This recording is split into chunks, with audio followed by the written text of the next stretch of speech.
bi leen accompagner seen biir site internet préféré du Sénégal 7 du lundi au jeudi di traité bépp thème d'actualité boo xam ne rek soxal na leen ak tamit dina gën a yokk seen gis-gis par rapport doxalinu réew mi ak àddina war nga képp comme ni ñu koy defee à chaque fois rek ñu fi nar a am ay waxtaan yu am solo dañ fiy dalal koo xam ne xam-xamam màcc na ci lu moo tax aujourd'hui j'ai le plaisir de recevoir sur le plateau mon professeur Cheikh Oumar Diagne. Il est enseignant, chercheur et écrivain. Salaamaaleykum professeur. waaleykum salaam wa rahmatullah Adja Diap maa ngi lay ziar bu baax di la nuyu. di nuyu waa kër gi yëpp di nuyu mbokku internet ñu staan ci biir réew ci bitim réew. di ñaan yàlla defal ñu tawfiix ba lépp ñu fi waxtaanee nekk njëriñ. ziar naa la bu baax kii bi nag am na solo macha allah. merci beaucoup professeur man mbégte ak bànneex lay am à chaque fois su may jàkkaarloog yow parce que bon xam nga respect bu ma am si yow ak vraiment gis-gis bu ma am si yow par rapport ak sa liggéey ak sa conviction. léegi professeur comme ñu koy defee à chaque fois rek ñu dugg suñu vif du sujet. dooree waxtaan bi dañuy doore rek ak seen association bi ànd sàmm jikko yi. ngeen am liggéey yu am solo yi ngeen def par rapport ak valeur ak mœurs fii au niveau du Sénégal. ngeen am ay voyages yu bëri effet nga xam ne effectué ngeen ko dans l'intérieur du pays. ngir rek lancer benn pétition boo xam ne rek. ngir ñu mën a rek criminaliser li nga xam ne mooy homosexualité. góor jigéen fii au niveau du Sénégal. nga xam ne mën nañu wax ne certes on est un pays laïque. mais même yeneen nit yi nga xam ne moom la ñu bokkal fii sa diine au niveau du Sénégal nangun yooyu les comportements. léegi yéen foo leen toll ci seen pétition boobu ak projet bi nu mu tëddee. waaw jërëjëf Adja Diap li laaj bu am solo la. te laaj bi nga xam ne dinaa sawar trop ñu waxtaan ci. balaa may dugg dans le vif du sujet il est bien ñu leeral ne. àdduna bi ni mu tëddee tey jii dafa am benn gouvernance mondiale bi nga xam ne moo nekk di tëdd. ci àdduna bi yëpp nag. am ay mbir yi nga xam ne aujourd'hui monde bi dañoo jàpp ni toute la civilisation humaine dañ ko war a accepter nangu ko loolu ñenn ñu niiw lañ ci àdduna bi ñi nga xam ne ñun dafa mel ni ñoo yor tout le pouvoir de ce monde là mbiru góor jigéen bii nag benn mbir la ci mbir boobu ñu jàpp ñoom ni depuis ba ñu décidé ni léegi nekkatul feebar ndax bu yàgg ba feebar loolu ñu déclassifié ko ci la classification universelle des maladies ñu génnee ko ci léegi nekkatul maladie de c'est un choix dem ba léegi def ko orientation sexuelle ne léegi dem na sax léegi ba andi ay loi di puni ñëpp ñi nga xam ne dañoo bañ góor jigéen y a des lois homophobes dans beaucoup de pays léegi nga xam ne boo waxee góor jigéen wala nga stigmatiser ko dañ lay def amende lu ñu tëj la donc ñii nag ñoo nekk instant yi di liggéey bi nga xam ne ci wàllu góor jigéen jaarale ko ci organisation yu gën a mag lu mel ni ONU ci la bokk lu mel ni UNESCO ak lu mel ni PNUD ba léegi sax OIT dugg na ci biir liggéey boobu avec SOGESC bi donc pour dire que organisation internationale yi nga xam ne ñoo ilif àdduna bi yor mbootaayu xeet yi ñoom ñoo nekk aujourd'hui di liggéey ci agenda góor jigéen bi ci àdduna bi yëpp nag léegi loolu nag def na ni dëkk yi xam ne dañoo ndóol ñàkk xaalis di dépendre trop ci financement extérieur yi ak ci ndimbalu doomu aadama yi dañuy vulnérable léeg-léeg dañ leen di imposer ay signature leen imposer ay loi leen imposer ay facilité seen dëkk yi parce que pour ñu mën a nekk ay démocrate ci biir loolu la Sénégal nag duggee ci benn agenda bu rëy muy agenda LGBT bi na ci àdduna LGBT pour ñuy déglu mooy ku ñëpp ñi nga xam ne ñooy les lesbiennes les gays les bisexuels transsexuels intersexuels asexuels ba ci queer moo tax ñu bindee LGBTIAQ donc lii léegi dafa am doole ba nga xam ne impose nañ ko ci biir art ndax soo demee Hollywood États-Unis léegi dafa am sax léegi ay quotas yi nga xam ne dañ la koy imposer ne la soo deful benn rôle ci ay homo da nga discriminer yenn Oscar yi mënoo ko am donc yenn artistes yi porte nañu xeex boobu di ko fësal di ko gën a defal promotion ci àdduna bi ONG yu bëri yu ñu yónni ci dëkk yu pauvres yi ba Sénégal fii ci la bokk ñu ngi liggéey ci agenda boobu en coulisses pour jàppale artistes yeeg yenn couches yeeg pour gën a distiller ak protéger góor jigéen ñi ba ci football bi FIFA ba ci fépp en tout cas ñoom ñu ngi doxal seen agenda bu rëy boobu Sénégal nag am ci taxawaay bi nga xam ne taxawaay bu sénégalais war a xoolaat la ndaxte président bi ñu am tey muy président Macky Sall waxoon naa fii ne leen bokk na ci ñi nga xam ne ay góor jigéen dañ ko financé avant muy ñëw 2012 ci campagne am 2012 ay góor jigéen dañ ko jàppale financé ko jox ko xaalis bu bëri. dimbali ko te nag soo xoolee agenda mondial bi maanaam saay-saay nekk ci àdduna bi ñoom amuñu ay xarit baaxuñu. amuñu ay soppe. saa ñu la defalee dara li ñuy wax roqi mi roqi. dafa am lu ñuy xaar ci yow. dafa am un effet retour bi nga xam ne saa yu la dimbali la ñuy xaar ci yow donc góor jigéen ñi bu ñu jàppalee un homme politique ndax dañuy jàppale homme politique ñëpp ñu am agenda ci monde bi def lobbying dañuy jàppale homme politique yi di jàppale ay stars yi nga xam ne dañuy fës di jàppale ay sportifs parce que dañuy bëgg visibilité pare bëgg seen ay mbir gën a dox dañuy jàppale sax ay parlementaires ay députés pour mën a am ay loi ci dëkk yooyu soxla donc ñoom ils travaillent noonu la ñuy liggéey ci àdduna bi yëpp Sénégal nag dox ay jéego yu rëy ci biir góor jigéen yi nga xam ne sénégalais yu bëri yëguñu ko ndax Nations Unies dafa am benn kuréel bu ñuy wax EPU mooy def examen périodique universel chaque at commission des droits de l'homme dafay woo dëkk àdduna bi yëpp ku nekk mu woo la xool sa arsenal juridique xool sa biir ay yoon sa texte ak yëpp xool ndax amul ay discrimination ndax amul racisme ndax amul ñooy boddi ndax amul ñooy sonal day laaj ay question ni lan moo tax sa dëkk am nangam justifier nangam nga def waxtaan bu leer après ñu évaluer ko def la ay recommandation la nag bëgg nañ dëwën balaa ngaa ñëw na nga seet nangam na nga oyofal nangam na nga bàyyi nangam na nga dindi loi nangam di at bu nekk Sénégal daf ciy dem donc ñun nag ñu ngi suivre EPU Sénégal yi nga xam ne may leeral ni Sénégal saa yu demee Nations Unies ci EPU buñ ko laalee ci wàllu droit homosexuel Sénégal dafay fësal ne amul benn loi bu tere homosexualité sama biir dëkk.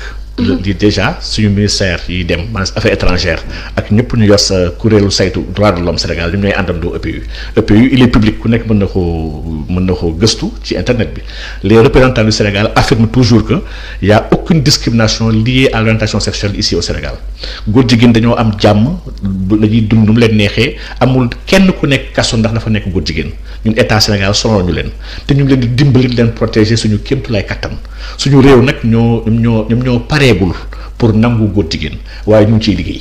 donc prise de position yi nga xam ne professeur su ma la déggee nga xam ne kii di président de la République jël na ko ba Barack Obama ñëwee.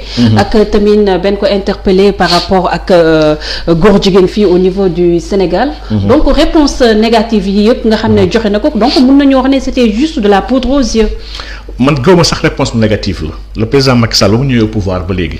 il est constant ci biir projet bi Barack Obama fi ñëwee en 2013 président Macky Sall daf ko waxoon ne ko le Sénégal n'est pas encore prêt Barack Obama ñëw bi ci moom avant muy ñëw lii moom c'est des sources yoo xam ne ce n'est plus de secret avant muy ñëw projet mbiru góor jigéen bi bokkoon na ci dossier yu ko andi Sénégal ndax Sénégal ak MCA bi ak projet yi ak OMD yi dafa am projet yu bëri yoo xam ne Sénégal daf ko bëggoon doxal Barack Obama moom gouvernement am li mu liggéey ci wàllu góor jigéen États-Unis kenn liggéey ko woon avant moom kii nekk fi tey jii sax muy Biden liggéey bu mu bëgg liggéey ci góor jigéen dafa bëgg continuer liggéey bi xam ne moom la Obama doon nekkoon ba pare Trump ñëw arrêté ko ndax Trump dafa amoon benn xeex contre góor jigéen yi donc Biden ne fait que continuer les lois yi nga xam depuis 2011 yu Barack Obama tëddaloon pour yeesal góor jigéen ci États-Unis bi yëpp donc kon Barack Obama muy ñëw c'était pas fortuit ba mu koy laaj bu ouverte la bu leer laaj président Macky Sall la ngay xaar pour légaliser góor jigéen sa dëkk président Macky Sall la tontu bu leer la ko wax daf ko ne le Sénégal n'est pas encore prêt maanaam Sénégal pareegul pour légaliser ko président Macky Sall musul wax ne Sénégal ne sera jamais prêt musul wax ni ñun nanguwuñu góor jigéen il n'a pas assumé la position en tout cas de nous Sénégalais président Macky Sall assumé wu ko ci kanam sax Obama dafa ne le Sénégal n'est pas encore prêt te lay comprendre logique u président Macky Sall demaat na iTélé France waxaat même chose je laaj ko ne ko mais est-ce que góor jigéen ñi kenn sonal leen sa chez vous mu ne ko y a des homosexuels chez nous ils sont libres de manifester dox def lépp lu leen neex ils n'ont aucun problème en tout cas pas avec le gouvernement ñun gouvernement bi lay andil benn problème léegi nag quant au peuple nag wax dëgg yàlla le peuple moom xaw ma si dara mu leer laat ci biir chaîne boobu mu ne waaye nag il faut ngeen comprendre ne dëkk bu nekk dafa am ay mécanismes yu muy changer ndikki mënul jékki-jékki rek accepter une chose nii d'un seul coup il faut nous donner le temps de nous organiser de nous préparer pour mën a egg si société bi xam mooy société de demain bu gars yi di préparer donc président Macky Sall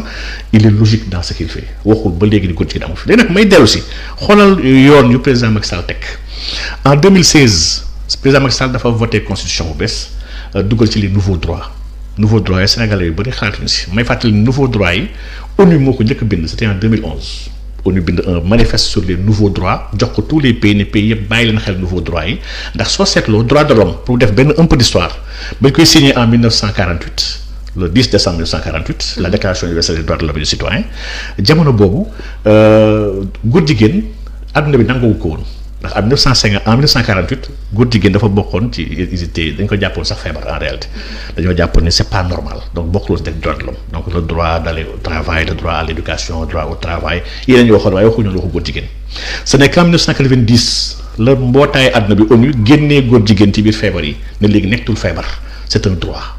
en 1993 ñoom gars yi taxawal déclaration de Vienne dafa am benn circuit bu góor jigéen jaar ba 2005 ak IDAO ba ñu egsi ba 2011 ñu andi déclaration bu bees avec des nouveaux droits ne léegi nag ñu ñoo waxoon en 1948 ne droit yi mu ngi yem ci droit à l'éducation droit à avoir une idée politique droit de se marier droit de vivre nangam droit à mais léegi nag droit à l'orientation sexuelle ci la bokk maanaam le droit de disposer de son corps ni yaa moom sa yaram droit bu bees la moom bi nga moom sa corps moo tax bu la neexee nga changer sa sexe ñuy wax transgenre yi que man aw ma envie nekk góor jigéen laa bëgg nekk nga dem defi ay changement def ay opération pour nekk jigéen état bi dafa ko war a nangul jëlal la benn changer la sa sexe def ko léegi féminin nga le droit de dire que man bëgguma am doom wala dama bëgg arrêter dama ëmb dama bëgg arrêter sama ëmb boobu rey xale bi sa droit la war a bokk yépp mooy droit à IVG yépp droit yépp ñoo àndandoo c'est des nouveaux droits yi nag président Macky Sall dugal na ko ci constitution Sénégal te leerlu Sénégalais yi lan mooy nouveau droit ndax Sénégal nag ñun du ñu dëkk bi nga xam ne amuñu woon droit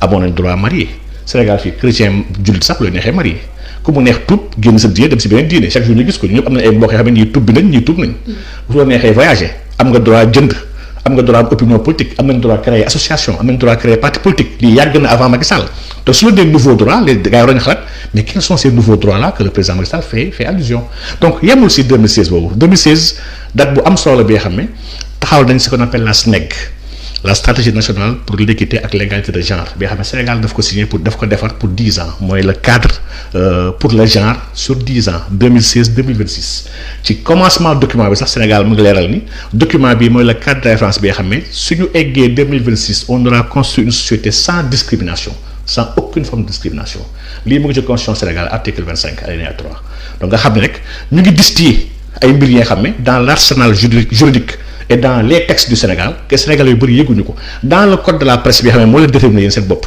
le nouveau code de la presse ñu ngi si dugal benn article bi nga xam ne article bu extraordinaire la li tamit c'est la première fois moom Sénégal maanaam baatu orientation sexuelle mu ngi ci biir article bi on dit que le journaliste ou le technicien de presse amatul droit suy traiter information bi muy fësal l'orientation sexuelle de ki muy waxal c'est-à-dire que c'est une manière de protéger góor jigéen bi ba kenn waru ko boddi ba ñu mën ko stigmatiser wala ñu mën ko sonal lii ci 5 grandes lignes yu ONU imposées tous les pays du monde la Sénégal dafa bokk ci agenda donc Sénégal il travaille de manière silencieuse ci suuf chaque fois ñu dégg fi ay gala ay séminaires yoo xam ne yi UNESCO la yi PNUD yi c'est l'ONU en partenariat avec ay associations yu nekk fii ñoom ASBEF ak ñoom ñëpp ñu daje di waxtaan ci discrimination yi ci droit góor jigéen yi ñoom ñëpp dañuy nëbbatu rek ci wàllu sida on parle du sida lutte contre le sida les citoyens ñu si bëri ñoom ne ay góor jigéen lañu il faut les prendre en charge il faut les aider il faut ñu jox leen ay jumtukaay pour seen sëy gën a yees il y a une volonté manifeste d'aider les homosexuels en autorisant sax ay associations yoo xam ne de lutte pour l'homosexualité parce que Sénégal fii nii ils sont plus de 10 associations yoo xam ne qui travaillent pour l'homosexualité ay prudence yi d'abord Sourire de Femmes association lesbienne la ay AIDS bu jaaj yi boobu dirigé kooku góor jigéen la bi xam ne même gay pride yi yëpp dafay dem nee na moom son rêve c'est de voir un Sénégal bi nga xam ne góor ak jigéen dañuy marié donc ñi ils se cachent pas ils disent clairement que lii mooy suñu agenda ñu ngi ciy dox temps yee bind nañ ñoom benn mémorandum sax ne il faut que pas un pas sans lu ñu ko tuddee ñoom pas un pas sans ne genn warul teg benn jéego ba pare génne ñu si ñun góor jigéen ñi di c'est la Ligue LGBT du Sénégal moo ko bind yónnee ko Assemblée nationale du Sénégal donc kon ñoom ñu ngi liggéey bu baax a baax ci comment faire arriver le Sénégal comme à l'ensemble des pays du monde ndax aujourd'hui c'est une mouvance mondiale gars yi di légaliser di légitimer di permettre un mariage pour tous donc ñu ngi bëgg yóbbu Sénégal ci loolu moo tax nag kuréel gu mel ni ànd sàmm jikko yi taxaw te nag gis na ni y a un agenda mondialiste bi nga xam ne dépassé na Sénégal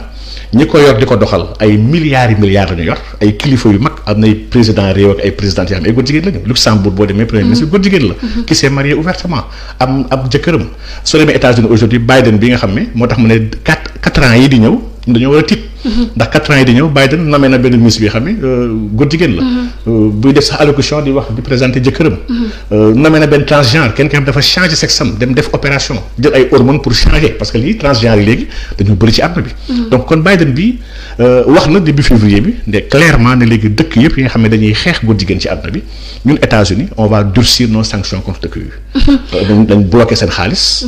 dañu wàññi seen ay visa lépp luy aide financière doon jox dëkk yooyu on va l'arrêter. donc Biden a été clair. mais professeur li ngay wax vraiment doy na waar mais ñu xam ne aussi Sénégal nekkul benn pays à part si monde bi on est dans la mondialisation la globalisation si village planétaire la ñu nekk. accès à l'internet nekk na loo xam ne c'est accessible à tout le monde surtout aux enfants yi nga xam ne peut-être seen wàllum diine sax des na ak tamit regard bu ñu am si l'homme blanc mu nekk benn personne boo xam ne dañ koy idolâtrer. donc ñu gis ne aussi sax au niveau de l'Europe au Vatican man maa ngi seetaan tey benn reportage sur France 24. ñoom ils ont refusé même de bénir l'union entre deux sexes différents. donc tey jii nii au niveau du Sénégal nga xam ne mën nañu wax ne lu fi sookul bu fi am gën a am doole moo nekk les marabouts. tey ñoom ban rôle leen war a jouer ci seen combat bii nii est-ce que vous avez essayé de les rencontrer. macha allah question bi la question bu ma neex la balaa boobu li nga wax dafa am solo. nous sommes dans un monde bi nga xam ne ñuy wax la mondialisation. toujours damay fàttali gars yi ne mondialisation bokkut ak mondialisme. la mondialisation benn ouverture la par rapport à un siècle bi nga xam ne l'économie a été un peu globalisée. dëkk yëpp nekk en interaction muy am une libre circulation des personnes des biens des services et des capitaux c'est ça la mondialisation le fait de faire un monde benn grand marché bi nga xam ne ñëpp dañuy am ay interaction en vertu de principes yi nga xam ne ay économistes yu man ay cuune laa leen jàppee rek waaye am na fii ñi nga xam ne leen jàppee ay yonent donc ñoom Ricardo ak ñoom Smith ak les classiques daal donc loolu mooy mondialisation mais mondialisation bokkut ak mondialisme le mondialisme dafa laal ce qu'on appelle les sociétés secrètes n'est-ce pas mondialisme c'est un courant bi nga xam ne buy wan doomu aadama yi ne dañoo war a gérer àdduna bi avec benn gouvernance unique et mondiale lii wax dëgg yàlla tous les grands chercheurs li may wax ni du ñëpp xam la sooy xool la trilatérale le groupe Bilderberg le CFA vraiment il y a beaucoup de clubs yoo xam ne dañuy liggéey ci naka la ñu war a diriger àdduna bi par rapport ak seen ay principes ñoom dama ne mondialisme boobu lu dangereux te mondialisme boobu moo porté agenda góor jigéen bi donc c'est pas la mondialisation du tout léegi nag cette ouverture là des cultures de tout le monde ne signifie absolument pas benn passoire bi nga xam ne lépp ay dem fépp la preuve c'est exemple ñun fii Sénégal ay jullit ñoo fépp ñun jullit ñi suñu diine def ñu may ñu mën a takk ba ñeenti soxna en vertu de ces pays là yoo xam ne ñoo dàq joxe leçon ci droit de l'homme boo demee dëkk yooyu waxu polygamie dañ ko fay tere ñoom parce que c'est pas leur culture boo demee France bi ñoom nanguwuñu polygamie parce que du seen culture dañoo am fulla seen bopp parce que seen culture moo nanguwul polygamie donc nag dëkk bu nekk nag au-delà de l'ouverture muy am ci àdduna bi mais dafa am quelque chose bi nga xam ne qui lui appartient qui est sa culture daf ko war a préserver sàmm ko aar ko bañ ñu yàqal ko ñu alxuraan daf ñu jàngal nañu yàlla fa ne si alxuraan daf ñu def ñu nekk ay peuples et des tribus wa ja'alnaakum shu'uban wa qabaa'ila la alxuraan wax mooy li taarafu pour ngeen xamante donc l'échange intracommunautaire ñu alxuraan daf ñu ko sas daf ñu ko digal le fait que ñu ubbeeku au monde suivant nos valeurs et nos principes alxuraan daf ñu ko sant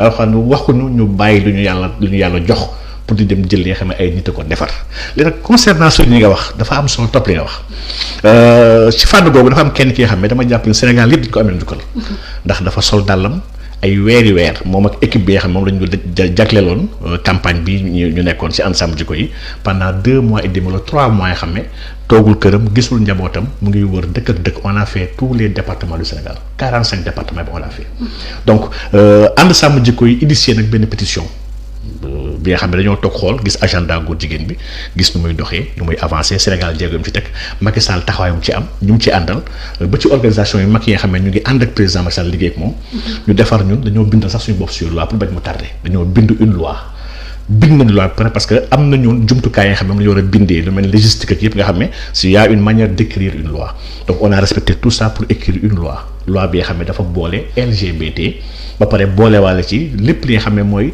lu uteeg suñu si wàllu sëyin en tout cas muy nécrophilie muy zoophilie muy les gays bisexuels transsexuels lii yëpp dañoo am benn loi bi xam pour criminaliser ko. li nag sookul bii nag. Jamra am nañ tamit taxawaay bu am solo bi nga xam tamit mënu leen si ñàkk tudd ndax ils ont travaillé là-dessus Mame Matar Gueye ak ñoom Latif ils ont intégré loi boobu assemblée malheureusement mujjul woon sotti ñun nag on a repris le flambeau nag bii pas bañ ko def rek mbiru organisation ak assemblée ñu dem seet sëriñ yi ñu yóbbulu loi boobu sëriñ yi aujourd'hui Sénégal tous les xalif généraux laax de sëñ Mountakha sëñ Babacar Sy Mansour ñoom Cheikh Mouhamadul Mahi Niass bu Medina Baye. Cheikh Ahmad Tidiane Niass bu Léona ñoom Cheikh Ahmad Tidiane Ba bu Medina Gounass ma ne famille Njëgeen Cheikh Bekkaay bi nga xam ne mooy xalifu Ndiassane. ñoom Cheikh François Bodian nga xam ne mooy gérer tout le sud. dama ne tous les kilifa diine ak en plus organisation religieuse yi nga xam ne association islamique yi mooy Ibadu yi. muy Jabaatu Ibadu Rahman. muy mouvement Al Falah. tous ces mouvements là ñëpp seen kilifa yi signé benn même signé pétition boobu pour ne il demande qu'on criminalise l'homosexualité au Sénégal lii nag c'est pas duru ndaw ndax Sénégal soxna njàpp ñun ñii ñëpp ku nekk am na foo aju am na ki nga xam ne kooku nga gëm am na ki nga xam ne kooku sa kilifa kooku bu la nee bàyyil da ngay bàyyi bu la nee jàppal da ngay jàpp la preuve Sénégal léeg-léeg ñuy génn fan yee weesu am na kilifa yoo xam ne bu ñu si tuggee seen loxo ci la gars yi bàyyi bu set donc pour dire kon kilifa yooyu nag man jàpp ma ni dëkk bi ñu nekk muy Sénégal war nañoo bëgg dara ñoom ne lii la ñu bëgg ba pare ñu neenal ko ñàkk leen solo ndax bu ñu ko defee mooy respecté wuñu leen lii nag dama jàpp ni occasion la parce que président Macky Sall ba mu defee sortem le 8 dafa bëgg a gëmloo Sénégalais yi ni moom kilifa diine la déglu ndax dañoo ko yónnee émissaire moo tax mu génn waxtaan ak askan bi pour apaiser la situation. aujourd'hui nag kilifa diine yi am nañ bëgg-bëgg. yaa ngi si kilifa diine yi imam ratib bi nekk Sénégal bi yëpp imam ratib yëpp on les a cherché on gis nañ leen ils ont signé def déclaration bi xam ne unique bi xam ne ñoo bind ñoom lii la ñu bëgg ci loi bi ba pare bindaal signaler situation générale bi xam ne pour ñu criminaliser au sol loolu ma jàpp nag ni loolu mën a nax saay aujourd'hui on a pu synthétiser des milliers de signatures. kilifa diine yi que seen signature ñun doy nañu sëkk. ndax ñoom bu ñu signé askanu Sénégal yëpp si nañu. léegi nag li si des léegi instant mooy jébbal ko gouvernement Sénégal déjà pour mu jël benn projet de loi pour dimbali ñun ci agenda góor jigéen bi nga xam ne ñun Sénégal bugguñu ko. Sénégal suñu askan suñu aada suñu cosaan suñu diine buggul góor jigéen maanaam ñun bugguñu ko. comme que nag bugguñu ko wax dëgg yàlla nag te ñun dañoo bëgg ñu criminaliser ñu ko.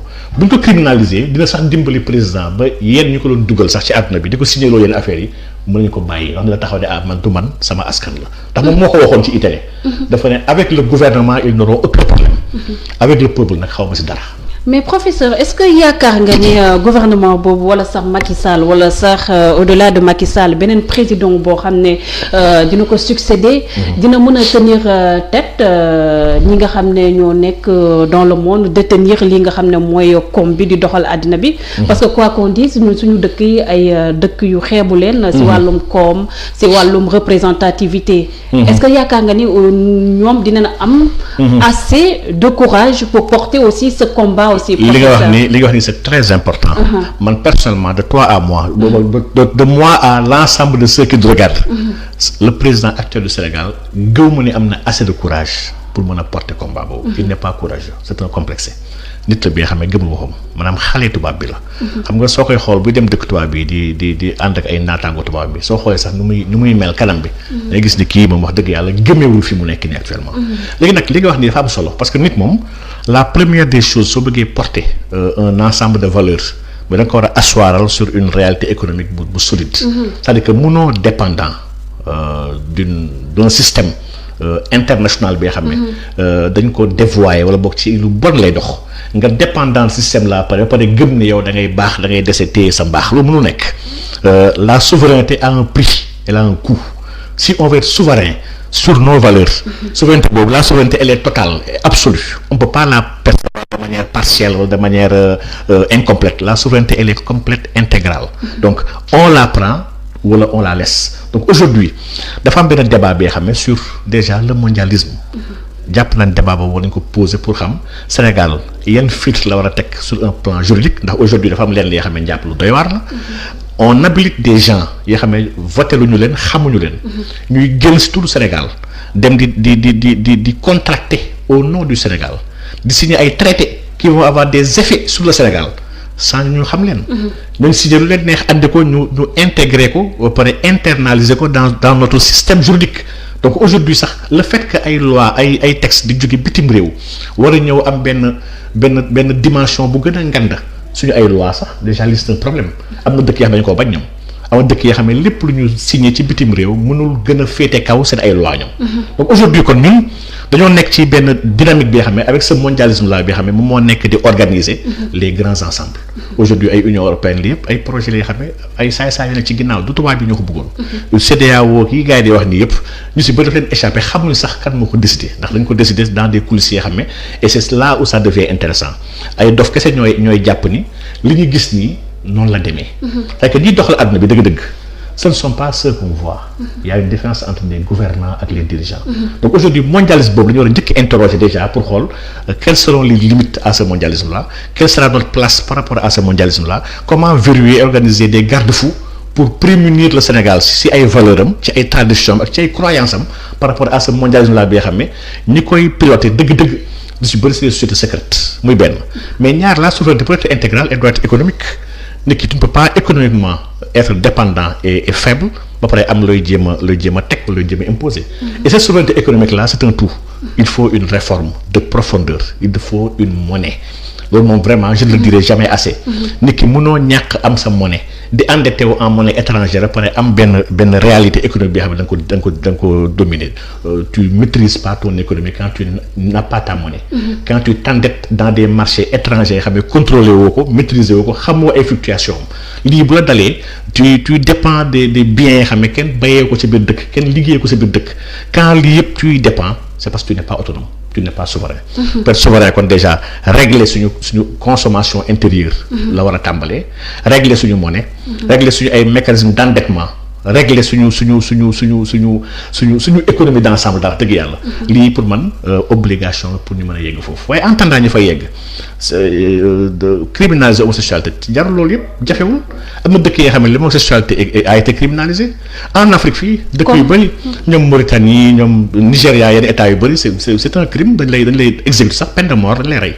dans des pays comme ay Soudan y a beaucoup de pays yoo xam ne dans le Golfe dëkk yoo xam ne dañoo ànd ak États-Unis sax États-Unis c'est allié la mais États-Unis du xool loolu parce que dafa am intérêt seen dëkk xam nga à chaque fois les États ils n'ont pas d'amis ils n'ont pas d'ennemis ils ont des intérêts bu ñu amee ci yow intérêt même booy def li nga xam ne deexu leen dañuy gëm seen bët intéressé wu leen mais dans beaucoup de pays ñoom Arabie Saoudite il y a beaucoup de pays tous les pays déjà arabes yu chareet daw homosexualité c'est peine de mort dañ lay rey pourtant déranger lu àdduna bi donc on peut bien avoir la peine de mort sax ñun te ñun fii sax te loi boobu demandé ñu peine de mort ndax peine de mort sax te benn biir la bi nga xam ne man jàpp naa ne benn combat la waaye dañ cee war a yegg ndax man dama bokk si ñu gëm peine de mort dama ko gëm. Ah bon? Dama gëm ni nit ki warul rey après ñu taxaw di ko xool di ko bàyyi di ko dundal di ko dugal suñu prison di cotiser di ko jox mu lekk di ko jox mu naan di ko faj dama jàpp ni c'est pas sérieux et c'est pas normal maanaam ñun gënuñu maandu yàlla. ëpp ñu yërmande yàlla bu ñu tëraloon nag peine de mort ne ku rey leen ko. Donc wax dëgg yàlla peine de mort pour man benn combat la bi nga xam ne après homosexualité bi dañ ko war a porter waaye aujourd'hui fi mu toll nii aujourd'hui lii en moins d'un an war na mën a sotti on a des députés yoo xam ne députés yu baax même bu dee tàccukat yi ak xar yi ñoo ëpp assemblée donc mais am nañ députés yoo xam ne qui sont conscients des enjeux de l'heure ay patriotes yu mag ñu bëgg réew mi ñu bëgg lu baax ñu bëgg seen diine parce que tamit diine musulman comme chrétien ñoo nekk Sénégal comme ni nga ko waxee léegi le pape François dañ ko bu max parce que au début sa position n'était pas claire sur la question ndax bu ñu fàttali ni pape Benoît XVI bi fi nekkoon am na lu mu waxoon ci góor jigéen li nga xam ne gars yi ñu ko attaqué y a eu beaucoup de choses yoo xam ne démission bi wala bokk retrait bu mu retiré wu c'était pas du woon neen nii rek de dafa am ay pression yu ngande yoo xam ne même au Vatican yoo xam ne on a eu des moyens de pression yoo xam ne chaque fois ma wax ne Vatican teg nañ ko financièrement et monétairement pendant des mois pour obliger le pape mu démissionner pape Benoît XVI ba mu démissionner le lendemain la Deutsche Bank ak terminaux yëpp sañu ubbiwaat xaalisu Vatican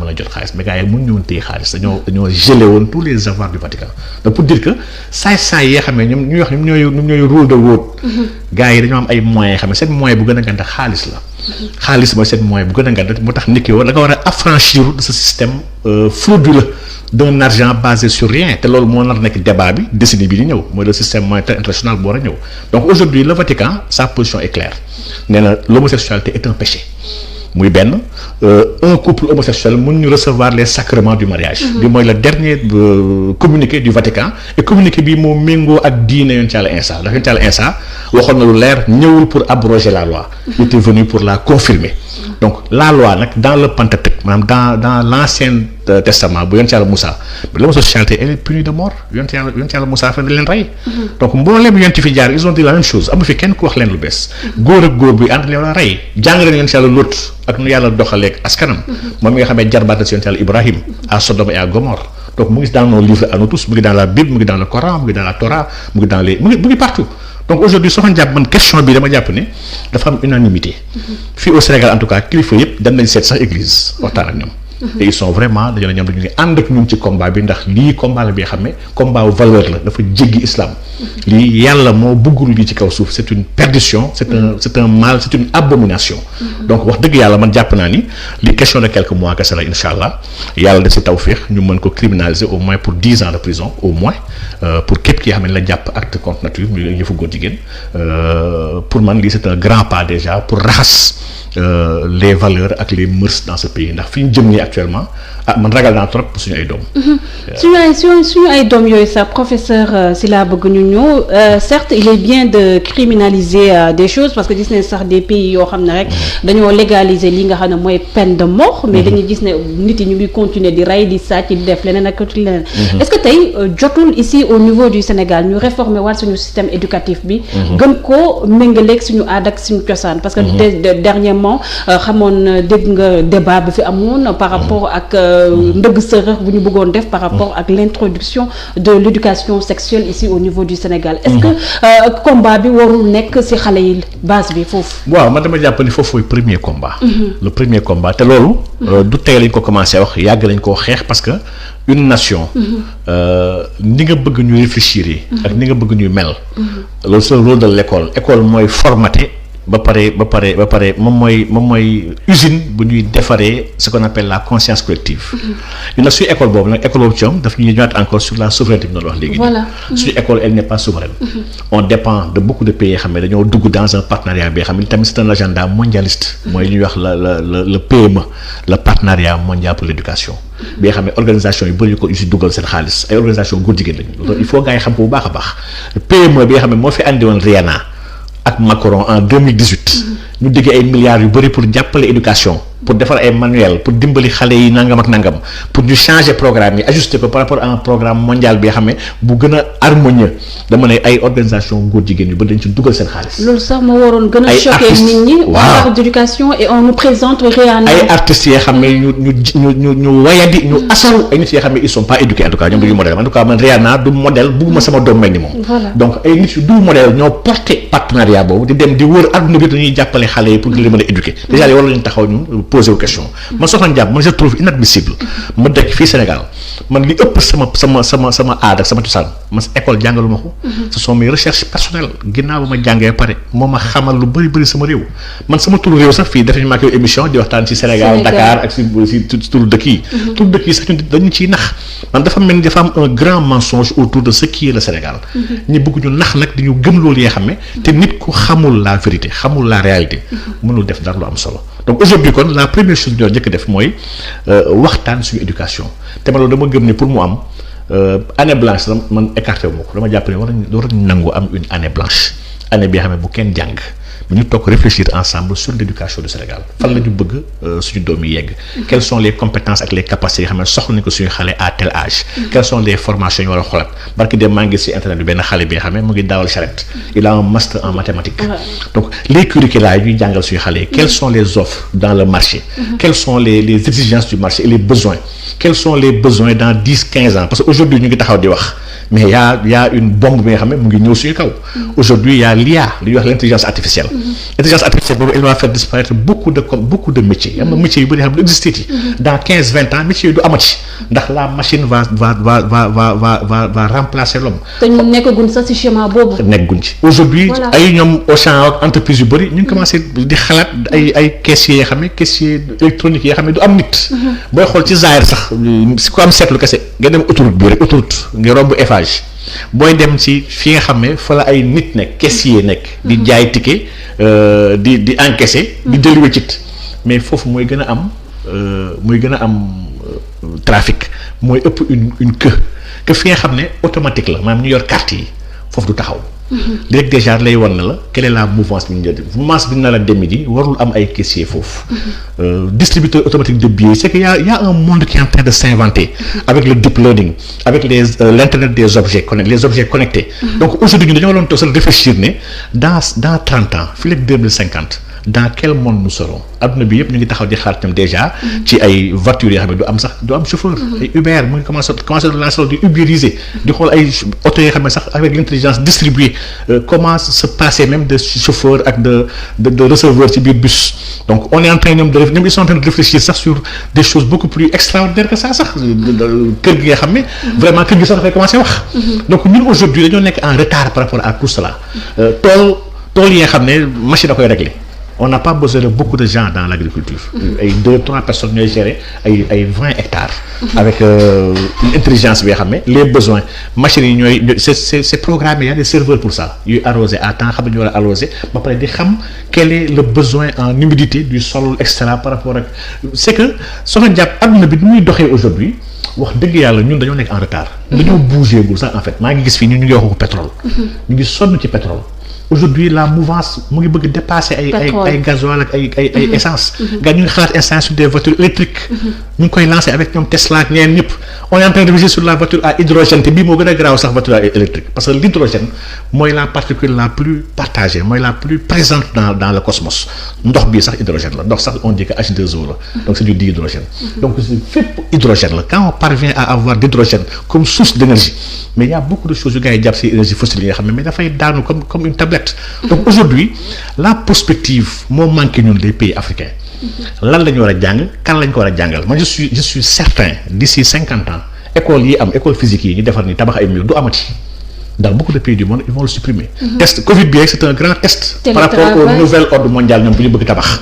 École yu bëri ça se fera à domicile il y aura des séances de cours numériques yoo xam ne virtuelles yoo xam ne ñëpp ñuy dugg participer di jàng dans leur maison curricula yi sax def ay 30 ans 20 ans sax mais perte temps la man su ma xoolee temps ma defee pour am bac mais daf ko jarul woon sax jànguma lu am solo man. damay def naa 13 ans diggante 6e ba terminal mais amul solo li ma jàngul ñu ma lu ma jëriñ. li ëpp li may jëriñ li nga xam ne xam naa ko te amal na ma solo wallahi sama gëstu bopp sama jàng bopp moo ma ko may. Donc aujourd'hui on doit réinventer le modèle même social dans lequel nous sommes le modèle économique que nous voulons un modèle économique waroo ko jéegaane. parce que le modèle économique dépend de la structure sociale et culturelle d'un pays. ñun instant dañoo jël copier-coller bi nga xam ne qui n'est pas intelligent. dañoo jël benn modèle bi nga xam ne qui marche dans un pays bi nga xam ne. ñoom nee nañ yàlla amul solo. yàlla amul njëriñ nañ jël yàlla yóbbu ko ci kër yi. maanaam Dieu doit rester dans la sphère privée. ñu jël modèle boobu bokk ak ci benn peuple bi nga xam ne peuple bi il est éminemment croyant boo koy nuyu sax dana yàlla baax na. donc ñun ñoo gëm yàlla bi ñu gëm nag dans son Coran daf ñu wax ne maa faratnaa fil kitaab min shay yàlla dafa ne bàyyiwuma dara man dans le Coran j'ai tout abordé. kooku nag yàlla bàyyiwul dara le modèle économique qui est le meilleur pour nous musulmans la politique fiscale budgétaire monétaire lii yëpp laa nga xam ne moom lañ soxla wallahi azim alxuraan daf ko abordé bu fasaaxa bi nga xam ne dafa dépassé jamono ndax il faut nag qu'on précise alxuraan c'est un message atemporel bu transcender mboolemi jamono yi yàlla waxul ak benn xeet bàyyi benn xeet yàlla xeet yëpp la waxal jamono yëpp la waxal waxut ak arab bi bàyyi keneen ki su ko waxee soo baa alxuraan ko nektul téere bi ñoo topp ñun alxuraan boobu nag bu dee ñun on parvient pas à les lire avec les lunettes de notre époque mooy ko ñu alxuraan dégguñu ci dara te xamuñ ci dara ñu mag arab yee doon wax naan haza asatirul awwalin di c'est des histoires anciennes ñuy raconté kon ñu mag ñooñu ñooy yem te ñu waru ñam ak ñooñu. mais professeur dama bëgg ñu waxtaan par rapport ak ñun africain wala sénégalais en tant que tel. J'ai l'habitude de discuter ak sama benn xarit nga xam ne dañuy waxtaan lu bari. mu naan ma course boo xam ne yow déjà ndaari nga fiy jël. waroo engagé wu ci course boobu. est-ce que tey jotul parce que à chaque fois aussi daf may wax ne que ñun les Africains tubaab bi dafa ñoo fekk suñu processus te may ñu le temps pour ñuy eggali ñun suñu ay processus. de ce fait lépp rek loo xam ne muy suñu ay valeurs suñu aada ak suñu ay cosaan dañ koo jël rek dëxëñ ko. topp bu tubaab bi. tey est-ce que jotul ñu revaloriser waat ñun suñu culture africaine.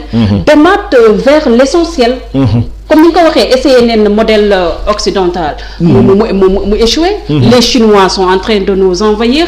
Russes yeeg ñëpp ñu ngi commencé di ñëw Afrique mu mel ni comme ça sera l'Afrique sans les Africains. donc tey est-ce que jotul ñu delluwaat suñu aada ak suñu cosaan yi nga xam ne boo fa gëstoo bu baax. di nga xam ne ñun am nañu ay dëgërlaay yu bëri yoo xam ne mun nañ ci taxaw ngir sortir la tête de l'eau. wallaay gis nga sama jàpp man dama jàpp ni man dama xeeb sax ce qu'on appelle développement. man su ma déggee sax ay des soi-disant intellectuels. lui il parle de prospérité. parce que on en a peu man prospérité laa gëm. voilà man dama gëm ne yàlla du juum. yàlla wàccewu ñu fi ndax yàlla fi ñu xamal carrément seen wàllu wërsëg man maa koy gérer. donc ñun suñu waxee waxu développement sax à fortiori waxu émergence. nous sommes absolument pas ambitieux. su may xool réellement dans la réalité économique. les pays riches dëgg-dëgg c'est nous. les pays riches dëgg mooy ceux qui ont les ressources stratégiques. Voilà. qui ont les ressources bi nga xam ne moom mooy dëgg-dëgg li jar dara. ñun ñoo ko moom. léegi nag ñun ci sàggan bi ñu sàggan ak doyet yi ak wayet yi. moo tax ñu tabb ay nit yi nga xam ne ñooy ñi yées si ñun ndax tamit jënga nag il faut tam qu'on se dise la vérité. un peuple bu war a def lu rëy a rëy dafay am benn élite bi nga xam ne élite bu préparé la. pour mën a relever défi yu rëy yi. élite boobu nag damay ne ñetti ñii ñooy élite yu gën a mag wala boog ñeent. élite ñooy élite yu ëpp solo ci dëkk yi nga xam ne ñii bu ñu nekkee de grands patriotes lucides réalistes et fiers dëkk boobu dara mënu ko tere hissé wu au plus haut sommet ci humanité bi ñu nekk. élite yooyu ñeent yi lañ mooy nitu diine yi mooy les acteurs politiques yi bëgg diriger dëkk yi. mooy les hommes d'affaires yoo xam ne ñoom ñooy liggéeyam ñooy faire tourner l'économie ak les grands intellectuels yoo xam ne ñooy faire tourner les ménages. kaat yi bu ñu amee éducation bu war jaar fi ñu war a jaar. dëkk boobu dara mënu ko téye. waaye kaat yi bu ñu lajjee dëkk boobu dara mënu ko pousser mu dem ci kanam. nag suñu dëkk yi kaat yi ñoo lañ ci. et c'est un grand problème. ñu ci ëpp si ñoom bon pas tout le monde nag parce que wax dëgg yàlla am na fa ay résistants. chez les religieux il y a des résistants yoo xam ne c'est des religieux authentiques yoo xam ne dañoo gëm yàlla gëm yonent. ba pare xam li yàlla wax ndax problème bi yëpp du problème mu gëm. problème mu xam la boo xamee lu yàlla wax tu es outillé à faire face dans le monde. Chez les politiques il y a des politiques yoo xam ne qui sont sérieux et conscients chez les hommes d'affaires il y en a des gens qui sont lucides et qui sont honnêtes chez nos intellectuels am na si ñi nga xam ne utuñu titre wala ñi leen di naw. dañuy wax te yàlla rek tax ils disent ce qu'ils pensent donc kaat yi nag su amul rek dëkk boobu mënul dem fenn fa am solo yaa ngi wax léegi lu am solo muy que saa yoo dégg lépp luy prospective yu tubaab yi def ñoom ils sont dans la prospective ñu ngi taxaw ñoom di wax horizon 2050 horizon 2100 benn bu ci nekk ñuy xool quels seront les besoins quelles seront les opportunités quelles seront les menaces quelles seront les forces yoo xam ne nar a am ñoom ñu def ay analyses yoo xam ne en termes de prospective sauf nous on fait pas de prospective. ñu ngi toog daal di xalaat ay kii nañu may nangam. aide bi si nañu aide bu bees kii nañu may nañu sarax nañu nangam. vaccin kii nañuy may vaccin kii nañu may naan seen ñun dañoo mel ni dañoo bëgg cantonner suñu adduna bi. ci ñaan ak ci dépendre si ñeneen ñi. tellement que li ñu jàngal nañu sans les autres doo leen dem ma xam nga li gën a grave mooy quand un intellectuel dit que sans tubaab bii duñu dem. nga xam ni kon le mal est très profond. donc aujourd'hui les tubaab amuñu soxla ci africains yi seen soxla mooy Afrique ci boobu. te Afrique benn temps lañ ko soxla gars yi bëri yoo yaakaar ñoo soxla Afrique ad vitam aeternam non tubaab bi ñu ngi am yeneen projet pour le monde. aujourd'hui sooy xool le monde dëgg-dëgg la bataille aujourd'hui dans le monde c'est une bataille bi xam ne qui touche l'espace. soo seetloo semaine bi France ak maanaam France sax États-Unis ak Chine tase nañu. en Alaska pour waxtaan seen diplomatie. mais ñoom ñaar ñëpp il y a des enjeux yoo xam ne qui sont spatiaux yoo xam ne qui touchent l'espace gars yi ñu siy xalaat aujourd'hui ñoom seen xalaat. mooy commencer déjà à avoir des villes intelligentes villes yooyu dina commencer régler pour les grands riches les riches vont habiter là-bas les riches veulent habiter ensemble bàyyi les pauvres ndax xam nañu àdduna bi ñoom dañoo jàpp ni dafa war a yàqu. dañoo jàpp ni pollution beeg lépp effet de serre yeeg lépp lu ñuy wax ñoom ci environnement dafa war a yàqu. donc ñu ngi xalaat nag léegi comment se protéger si yenn cités yi ak comment explorer fenn fu ñu war a yóbbu les grands riches. aujourd'hui ku mel ni Elon Musk sax am na projet bu mag avec Asgardia. projet bi nga xam ne instant yi tabax nañu lancé déjà satellite yi ñu ngi commencé tabax les plateformes fu gars yi war a dëkk. yaa ngi fàttaliku temps yi yàggee film boobu doon wax Babylone 5. ak ñoom GK ak les Centaures yi am communauté yëpp di ñëw film yooyu. mais c'est des films yi nga xam ni c'est vrai que yi fi dof lu rôle soo xëy santan xale. mais sooy xool aujourd'hui les projets yi gars yi yor yoo xam ne ça se soriwul film yooyu. ils veulent lancer benn dëkk bi xam ne ils ont lancé en ligne la citoyenneté ku mu neex mën nga ut citoyenneté nekk citoyen Asgardia pour suñu paree ñoom dem dëkk ji. en atmosphère donc pour dire que rek les riches seen volonté ñoom. aujourd'hui le monde est en train de changer dañoo jàpp ne un riche sooy xool ñu mel ne ay Laurent Alexandre ak ñeneen ñi nga xam ne c'est des eugénistes et des transhumanistes c'est-à-dire que doomu aadama yi d'ici 100 ans maximum pauvre kese mooy gaaw a dee. am un riche warul gaaw a dee. war a mën dund au moins 200 ans. au moins donc ñu ngi xalaat nañ déjà créé nañu ay cœur artificiel doomu aadama xam-xam yegg na foofu. du sang artificiel ñu ngi koy commencer synthétiser ay globules blancs artificiels. ñu ngi koy defar lañ ko léegi mën ko dugal ci yaram pour muy def liggéey bi nga xam ne moo gën a baax sax liggéey bu globule naturellement def ci yaram. donc vraiment gars yi ñoom ñu ngi travailler. ils sont en avance quoi. ñu ngi travailler ci yenn agenda yoo xam ne ñun aujourd'hui agenda fi mu dañ ñoo nëbb donc ñoom Afrique dañ ko soxla pour benn temps bu ndaw. mais ils n'ont pas besoin de l'Afrique. ni des Africains. ils ont besoin ñoom pour ñoom la science va régler seen ay problèmes ñun nag ñoo jël suñu responsabilité xam ñu ñooy ñan ak fan la ñu bëgg a dem. bañ a dumóoyu ce qu'on appelle la tech parce que la technologie. mooy siècle bi ñu jëm. képp ki nga xam ne investiroo ci loolu sincèrement spectateur ngay nekk wala boog yóbbaale ma ngay continuer mooy li ñu tàmbali def ñu déjà tàmbali ko pare au 19e siècle dañu yóbbaale au 20e siècle on a fait du yóbbaale au 21e siècle actuellement nous sommes dans le yóbbaale. bu ñu continuer nii au 22e siècle nous serons dans le yóbbaale yóbbaale boobu il n'est pas payant yóbbaale boobu du dimbali dëkk. te man gëm naa ne borom xam-xam yaa ngi fi ñi nga jàpp man damay génn lu bari di xool àdduna bi. Sénégalais yi ak africains yi dëkk boo mënti dem. institut yu gën a mag yoo xam ne ñii ils font de la prospective ñii ils font de la recherche ñii c'est des laboratoires c'est que ñi gën a nekk ay kàngam la wallahi c'est des africains maanaam ñun duñu ay dollars. am nañu fa ay borom xam-xam yoo xam ne ils sont éparpillés un peu partout dans le monde ils ne se voient pas dans le modèle Sénégal actuel nu muy dundee nii xaatuñu fi dëkk ndax Sénégal nu muy dundee actuellement ça ne correspond pas à un pays normal. fii c'est un gros village bi nga xam ne qui est anormal. donc suñuy defoon les conditions normales pour mën a accueillir à nouveau. borom xam-xam yu mag yi nga xam ne dañoo génn gàddaay suñu dëkk bi. muy diaspora sénégalaise bi. wallahi le Sénégal peut faire de très grandes choses. surtout la diaspora. oui la diaspora. Ouais. très utile. ay nit yu am xam-xam. yu am mën-mën te di dimbali seen ay bokk c'est que ñoom suñu teewoon seen loxo sax fii gars yi yuux. su ma déggee gars yi di xas diaspora ay diaspora bi nañu noppi xam lu ñuy dund. ça me fait rire ndax degré de conscience bu ñu am ñoom. wallahi ñu bëri ñu dëkk fii Sénégal amuñu ko. degré de compréhension des enjeux actuels. dans le court moyen et long terme ci humanité bi ñu nekk nii wallahi ñu ci ëpp ci ñoom liñ ci comprendre gars yi nekk fii xaaj ñu bay comprendre li xew. mais malheureusement bu ñu ñëwee fii au Sénégal kenn du leen dégg. dañ leen di xatal sax. dañ leen di buntu xatal. ndax dañoo jàpp ni effectivement ñoom dañoo dem feneen xam li xew. voilà donc moo tax la c'est à nous de mettre le cadre qu'il faut. pour accueillir à niveau mbooleemi doomi réew mi ndax doomu réew moo war a tabax réew. réew mun ñu ko teg ci yaakaar ay tubaab jàppale ñu. wala ay américains dimbali ñu. wala ay naar gunge ñu. wala ay chinois suqali ñu. réew mun ñu ko tëral ci kaw loolu wax dëgg yàlla. réew bu sérieux laa wax réewu yelwaankat nag réew mi xam un état mendiant comme état bi ñu am nii man du ma ko weddil dara. ndax wër di yelwaan di taaxuraan ñàkk jom di lambari àdduna bi yëpp moo dal réew africain yi bëri te lii moom yàlla na ci yàlla musal. macha allah mais professeur. am na ñaari mbir yoo xam ne man jàpp naa ne aussi nekk na lu sonal Sénégal rawatina les pays africains. on est entre deux feux bu ma waxee surtout entre deux cultures. la culture arabo-musulmane et la culture chrétienne. donc du coup ñun sénégalais bi nga xam ne on se réclame musulman. On a comme l'impression on est plus penchant si lépp rek loo xam ne nekk na culture arabe beeg naar beeg yooyu. te xam ne rapport bu naar am avec la peau noire. voilà ak tamit beneen partie bi ñun nga xam ne bon les tubaab yi ñuul entre guillemets dañu yaakaar ne tout ce qui est bon rek moo nekk tubaab bi. donc face à ça ban message wala sax ban taxawin leen war a am par rapport ak suñu ay xale aussi.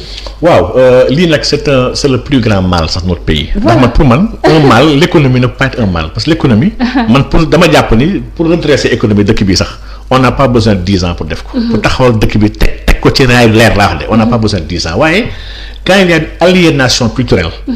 lii moom vraiment pour corriger ko. il faut investir dans de nouvelles générations yi xam ne ñu ngi doog a juddu. pour jëm leen a seppi ci biir aliénation bi nag dafay yàgg. ndax surtout l'aliénation arabo-musulmane. man c'est que je me dis que toujours même fii ñu bëri ñuy wote diine. je me dis que comprendre ñu la mooy diine. voilà ndax ak diin dëgg-dëgg. dafa am une dimension universelle. maanaam yàlla woowuñu ci nekk ay naar. on n'a pas besoin d'être arabe pour nekk musulman. fii ñu bëri ñoo yaakaar ni pour être un bon musulman il faut s'arabiser donc ñu bëri sax pour ñoom làkk arabe bi sax moo gën seen làkk. dem ba jël seen culture. c'est pour man erreur la dama jàpp ne erreur bi xam ne ñàkk compréhension la yàlla woo ñu ci nekk arabe. la preuve. arabe benn canal kese la benn canal de transmission kese la bi xam ne yonent yàlla Muhammad sallallahu alayhi wa sallam yàlla wàccee ci arabe yi. boo wàccee ci arabe bi c'est normal mu wax arabe. donc y a ces choses là qui sont dans la culture arabe.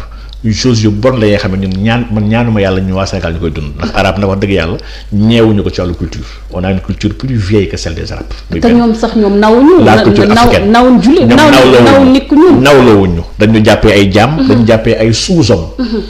képp ku diine defar nag dëgg moo mën a transcender ces éléments archaïques et ancestrales mais képp ku diine defarul.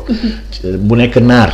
wax dëgg yàlla man jàpp ni sama modèle la nii sama référence yonent yàlla Muhammad rek moom c'est la référence pour les mondes yàlla dafa wax naan il a sax rahmatan lil alamin la wàccee lil alamin waxul pour les arabes dafa ne pour les mondes monde yi sax dépassé na suñu terre bi kese ndax y a d'autres civilisations ailleurs loolu moo xam naa ni léegi ñuy wax ne ma théorie du complot laay waxati waaye pour dire que rek nous ne sommes pas des arabes nous sommes d'abord des musulmans on peut être un excellent musulman en étant noir en étant tubaab en étant indien wala en étant chinois parce que ça dafa dépasser culture chez les tubaab tamit kazalika les tubaab yi woote sax la civilisation chrétienne mais ñoom Jésus n'était pas un occidental c'était du woon tubaab Jésus n'était pas un latin Jésus mu ngi wàcc fële ca Bethléem wala boog fële ca Nazareth sax la juddoo. fu ñuy wax parce que on parle sax de nazaréen on parle de Nasara dans le Coran. donc Jésus de Nazareth la juddoo donc foofu c'est une culture sémitique Jésus était sémite et Jésus était plus proche des noirs sax que des blancs. donc bu ñu demee ba sàcc sax diine Jésus ba yóbbu ko capitalam yóbbu ko en Europe occidentale nga xam ne kon y a quelque chose d'extraordinaire qui s'est passé donc soo demee ba xool aujourd'hui Shurafa yi nga xam ne ñooy sëtu Yonent Yàlla Muhammad sallallahu alayhi wasallam ils sont pas en Arabie Saoudite ñëpp ñu wax Chérif ñu ngi fii Afrique entre Maroc ak Mauritanie ak Sénégal ak dëkku africains yi nga xam ne kon y a un autre énorme grand problème parce que on a essayé kon de faire disparaître toute la famille du prophète Muhammad sallallahu alayhi wasallam à la Mecque donc pour dire que dañoo jël ñun ay diine jël ay nit ñu bëgg incarner diine yooyu te ñoom xamuñu essence su diine boobu xamuñu message u diine yooyu diine bi diine xam-xam la du diine askan.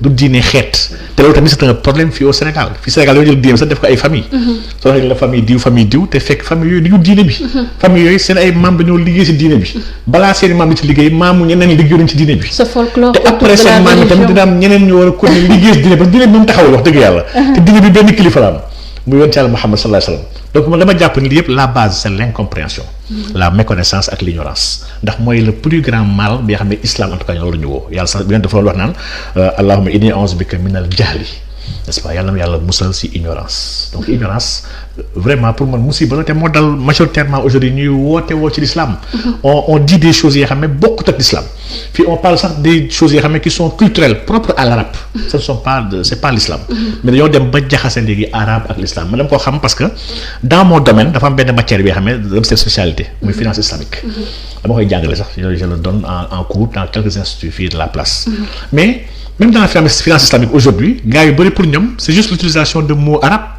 pour ñoom loolu mooy finance te fekk loolu ça n'a rien à voir avec la finance islamique gis bu taxaw dara man def naa mudaraba wala boobu musharaka wala murabaha te lii sont juste des mots c'est des principes mais les principes de base de l'islam bu ko respecté wul on peut donner tous les mots du monde ça fait pas de cela en islam Sénégal fii nag ku làkk arabe moom wax dëgg yàlla boo ñëwee kenn def ne ko kay fa xaal anta bil xayr rek mu ne wukki ak a jàng jàngoo mais c'est une langue c'est une langue macha allah professeur am na sax ñeneen ñoo xam ne ñu gën a radical dañuy wax ne pourquoi pas un retour à nos religions yi nga xam ne c'est typiquement africain est-ce que vous partagez ça aussi waaw man ñoom dama jàpp dañoo xamul la mooy religion ils n'ont rien compris ñu def amalgame ndax yàlla ñun ci alxuraan en tout cas daf ñu jàngal dafa wàcce ay yonent dans tous les continents maanaam fii Afrique fii ay yonent wàcc nañ fii ay yonent yàlla ñoom ñoo gëstu assez pour mën a comprendre yonent yi fi wàcc fii ci Afrique. léegi ana yonent yooyu. ils sont passés, ils ont laissé leur message, ils sont partis. Ok. Donc depuis Adam ba yonent Yàlla Muhammad xam nga bu ñu la jàngalee ci taarixu islam. ne la y a plus de 124 000 prophètes yu wàcc. Alxuraan li mu ci compté 25 prophètes la Alxuraan compté ci biir Alxuraan. il reste 123 900 nangam ak nangam. léegi prophètes yooyu am nañu. donc fii en Afrique des prophètes sont venus ils ont enseigné le monothéisme ba ci Égypte boobu ñoom ñuy jéem a réclamé wu. di waxu kimit ak nangam. des prophètes sont descendus andi message yu Allah subhanahu wa taala. joxe message boobu pare dem donc le monothéisme existait là-bas et prophètes yooyu ñun xam nañ leen. donc suñ demee nag bëgg def amalgame bëgg a créer ay yeneen diine wax dëgg yàlla loolu dama jàpp ne amalgame la yàlla woo ñun ci culture ñun ñooñu dañuy xeex la culture arabe. ni mu amee dédain sur les noirs et je le comprends. Combat bu légitime la. combat boobu man je suis dans ce combat là. parce que man gëwma à l'infériorité de ma culture devant une quelconque culture ci àdduna bi gëwma ko. amul culture bu gën sama bos. ku nekk sa culture nga am da nga ko war a réclamer approprier wu ko ba pare suqat ko. waaye nag gëm naa tamit ni y a quelque chose qui dépasse la culture. et loolu c'est mbiru foi la dafa dépasser parce que culture àdduna la yam. àdduna bi yàlla dina ko yàq incha allah dina yàq lépp. na ko def sens dessus dessous donc jeexoo ko Afrique ak Europe ils n'ont rien compris Pangée la woon benn seul continent la woon après dafay mujjee tas yàlla écrasé ko ñu fi ñuy jëmmi ji ak li ñëw la dund ji dépassé na àdduna donc suñu bëggee nekk si ay parparloo àdduna ay kii xeet bi xeet nangam parce que xamul li xew xamul ne yàlla bind na yenn xeet yi xam ne nekkuñ ci kaw suuf yàlla bind na yenn mbindeef yi xam ne ay doomu aadama lañ te soxna Awa juru leen ndax Adama amoon na yenn soxna li moom xanaa yeneen débat yoo xam ne sufiyanke yi déglu xam nañ da lay wax donc yàlla bind na yeneen monde ndax yàlla waxul benn monde il est seigneur des mondes yàlla rabbul alamin la yeneen monde yàlla yi ay mbindeefam fay dëkk yoo xam ne sufiyanke yu am sultaan yu am pouvoir mën a génn suuf si ñoom xam nañ da lay wax donc ku taxaw fi ne di wax waxu noir blanc jaune il n'a pas compris ay nit yu bulo sax yàlla bind na leen macha allah professeur ñu jàll si leneen sa vaccin nga xam ne mun nañoo wax ne Covid beeg vaccin yi indi na coow lu bëri si àddina bi rawatina Sénégal parce que ñun lu ñëw rek aussi ñu dugal si bu baax suñu tànk AstraZeneca bon jàngat nga ciy def européens yi retiré ko même pas 2 jours ñu remettraat ko sur le tapis Sénégal ñoom persister bëgg ko vacciner aussi la population waaw vaccin yi moom man dama ci am ay positions yoo xam ne xam naa ne lu bëri ma ciy mere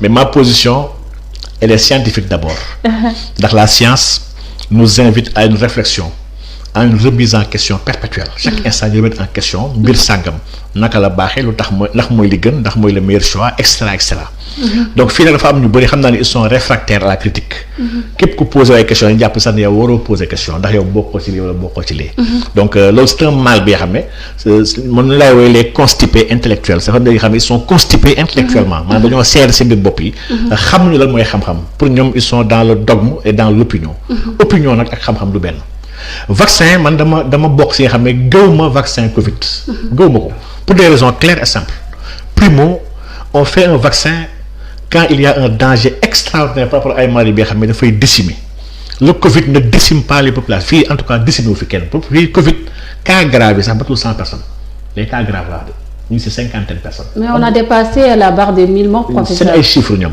ils ont créé ay morts yoo xam ne seen ay chiffres la on n'a pas 1000 morts man je connais beaucoup de gens yoo xam ne qui sont morts ils sont pas morts de Covid. et l'économie on l'a arrêté parce que moom laa wax sànq soo nekkee génn di lonk wagon bi locomotive mu lonk locomotive bu taxawee da ngay taxaw c'est que ñun dañoo jël option wu bañ a indépendant ba pare nag on prétend être indépendant ñun on joue au malin naan nous sommes indépendants alors que nous sommes pas indépendants su dëkk yëpp tëjee seen ay dëkk ñun dañuy jombi dañuy jaaxle su dëkk yëpp tëju woon wala ñu embargo Sénégal fii naam ñu dee kii fii Sénégal tellement que ñun autosuffisance alimentaire sax amuñu ko autosuffisance sanitaire amuñu ko autosuffisance scientifique technologique amuñu ko autosuffisance ñun dans tous les domaines vraiment nous sommes des parasites dans le monde dañoo lonk rek waaye ñun assumé wuñu donc le vaccin kon gëwuma ko parce que dafa amul sax ay dee lu gars yi di wax sax c'est des gens qui sont déjà malades ñu am ay comorbidité ñoom ñoo war a dee ñoom ñoo dee te ñooñu leen daloon sax mën na leen rey ku am yenn diabète tension xaw ma lam ak nanga nag loolu kese mën na koo rey donc lu fi dee matul 200 personnes li ñuy wax c'est pas vrai man je remets en question seen ay chiffres muy benn. ñaar comment faire un vaccin sur une maladie bi nga xam ne xamaguñ ko. kenn xamu ko ci àdduna bi ñoom ñoo ko wax man li may wax ni je ne cite pas les scientifiques sénégalais parce que pour man Sénégal dafa am benn carence en scientifique. fii on a des gens yoo xam ne qui sont dans le dogme mais ils sont pas dans la science. man li may wax naan les grands scientifiques mooy ñi nga xam ne dans le monde. ils participent dans l'éveil citoyen ils produisent ils écrivent et ils partagent. ces gens yoo xam ne c'est ay articles.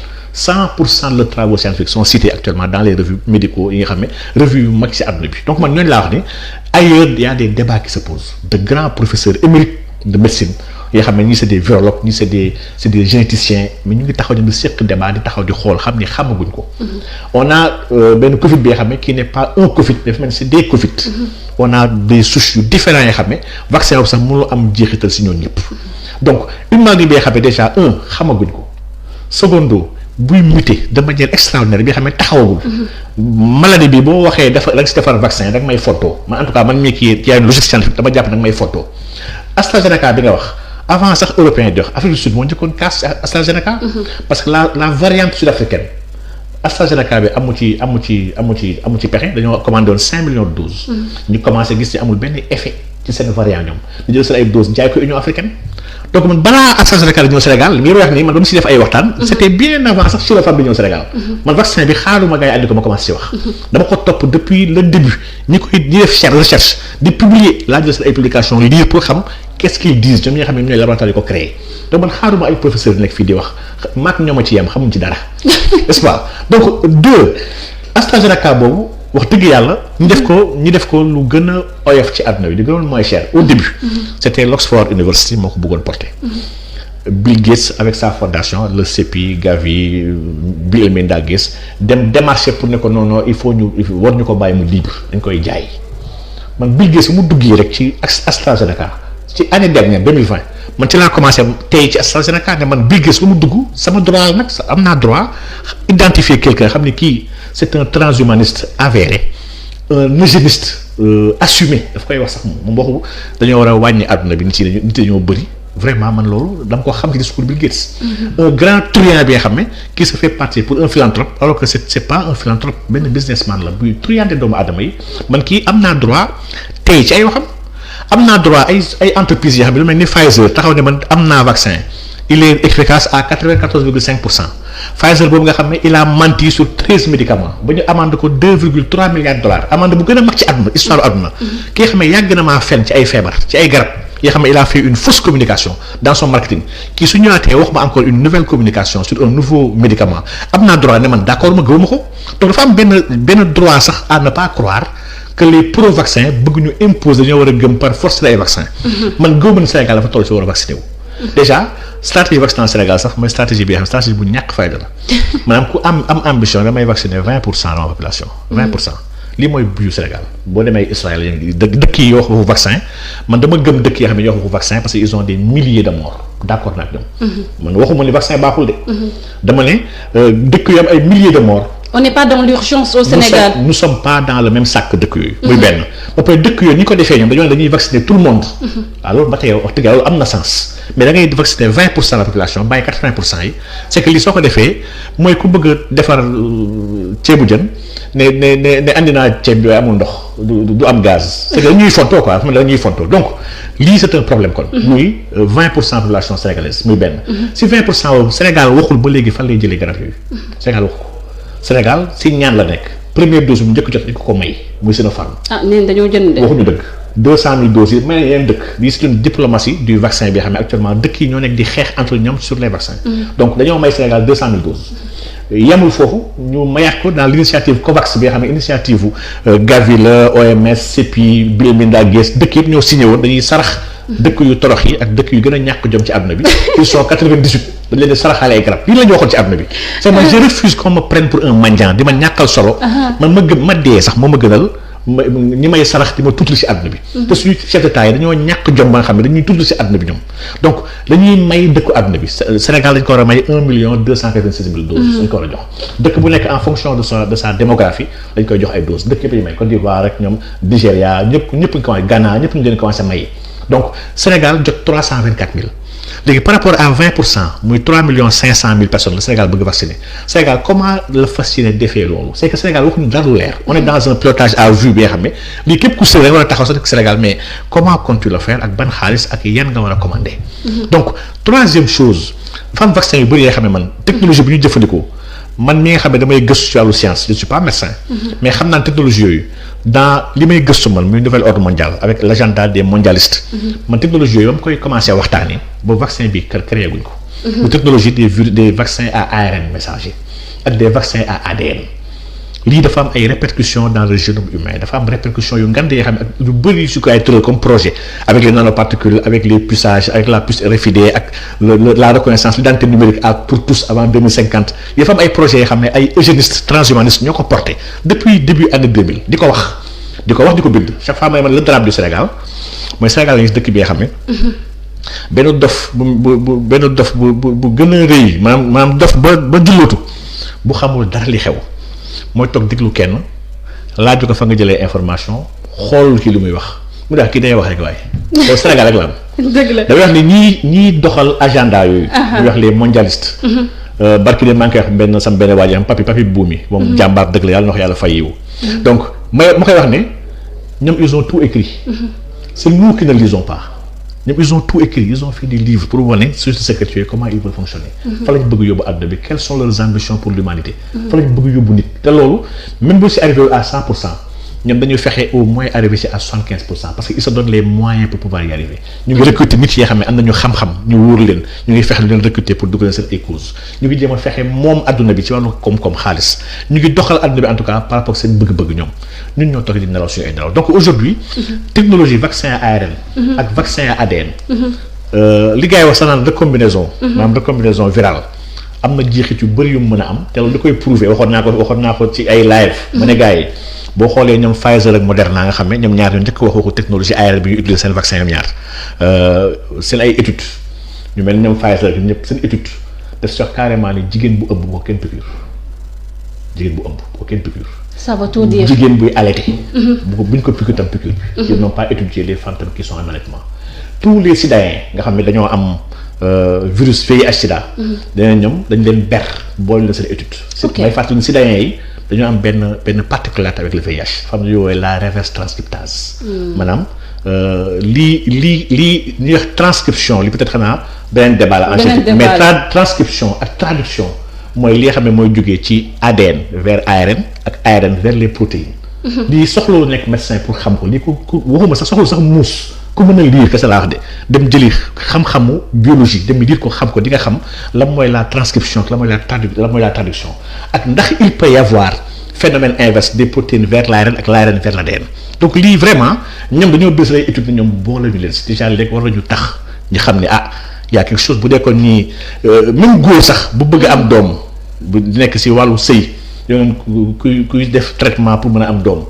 bu leen ko piqûre bi donc ñoom xamoon nañ ni y a des transferts génétiques qui seront possibles ak seen vaccin te man vaccin yooyu wax dëgg yàlla soxna jàpp man wóoluma ko nanguma ko ba ma demee sax bay nangu vaccin dama ne su ma demee bay nangu vaccin ci vaccin yi am yëpp actuellement xanaa peut-être vaccin chinois yi lay nangu mooy Sinovac ak Sinopharm et leen kese moo tax ma war koo nangu mooy que ils utilisent ñoom un procédé bi nga xam ne qui est connu de l'humanité depuis plus de 100 ans mooy jël benn virus si boobu la ñuy jël virus bi atténuer ko wala inactiver ko dugal ko sa yaram pour sa yaram mën ko xàmmee waaye quant à créer ay yeneen ay protéines recombinaison de protéines adénovirus virus à ARN li yëpp dafa am lu muy doxee dafa am lu ci gars yi bind te li ci bind ay borom xam-xam lañu je peux citer ñëpp ñi nga xam ne lire naa si ay borom xam yoo xam ne presque mat nañ 100 personnes sincèrement donc pour dire que sujet la bi nga xam ne dama ko investir depuis des mois et des mois avant corona di ñëw Sénégal laa commencé wax si corona man may fàtte toujours ne ba may wax si corona mu ngi dugg fii mars 2020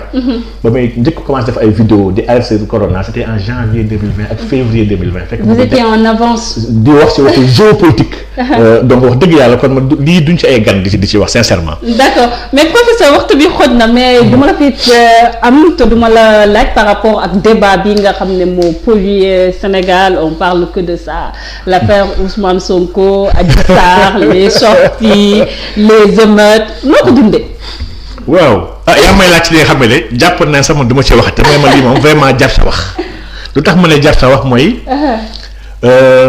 chaque fois damay dalal rek man ci islam. Islam moom balaa muy seetal kenn kii dafa njaaloo il faut 4 nit yu maandu tasendoo fa te woowante wuñu ci islam soo ko nangu ni kii kat njaaloo na loolu dans le cadre Ousmane Sonko Adji Sarr amu ci donc kenn amul droit wax dañoo njaaloo parce que ku ko wax sax islam dafa wax na sax ku ko wax sax léegi dóor leen 80 coups léegi man fii ñu war a dóor 80 coups bëri nañ. mais les concernés kenn ku bu demee rocceeku les soi-disant. concernés kenn ku bu demee rocceeku ne sama morom bi kat dama violé. tuuma rek la tuuma nag soo ko mënul prouver ci islam dañ la war a dóor instant suñu nekkoon si benn dëkk yoo xam ne dëkku islam la tuuma bi ko mënu ko prouver ay saa yu ko doon jàpp dañu ko war a tànn par 4. parce que dafa yomb nit ku nekk juk rek gàkkal deru doomu aadama dafa yomb léegi nag il n'est pas question seetaluma kenn nekkuma di wax pour laver kenn. fii ay nit a fi nekk il faut tamit nit yi tamit comprendre loolu. ñun fii ay nit lañu man ku dul man ak ku mu mënti doon fii ay yonent nekkuñu fi. ay yonent nekkuñu fi ay xutbu zaman nekkuñu fi ay nit a fi ne nit nag ak ay wàññeekoom. ak ay matadeem ndax yàlla moo ñu bind ñu si ñuy tooñ ak di nekk ci yoon. mu sas nañu di leen ma jéggalu. naa leen jéggal. donc man je suis pas là pour faire le procès de qui que ce soit. ndax man bu ma defoon sama procès bopp sax man sa bopp mooy xanaa damay nekk kenn war ma jël safara donc pour dire que nit ku nekk soo xamee ni yow sa bopp doy nga sa bopp bu bëgg tubay doo nekk di àtte doomu aadama yi man dama siy woote à la retenue par rapport ak wax yi may dégg de part et d'autre na ku nekk xam ne fii bu yàlla wuññi woon kenn ku nekk si ñun li muy def. ku mu mënti doon la Sénégal ak ba si sëriñ yi laa ko di nga gis ne naka te kon kii tamit moo def nangam parce que ñun ñëpp ñu ngi def.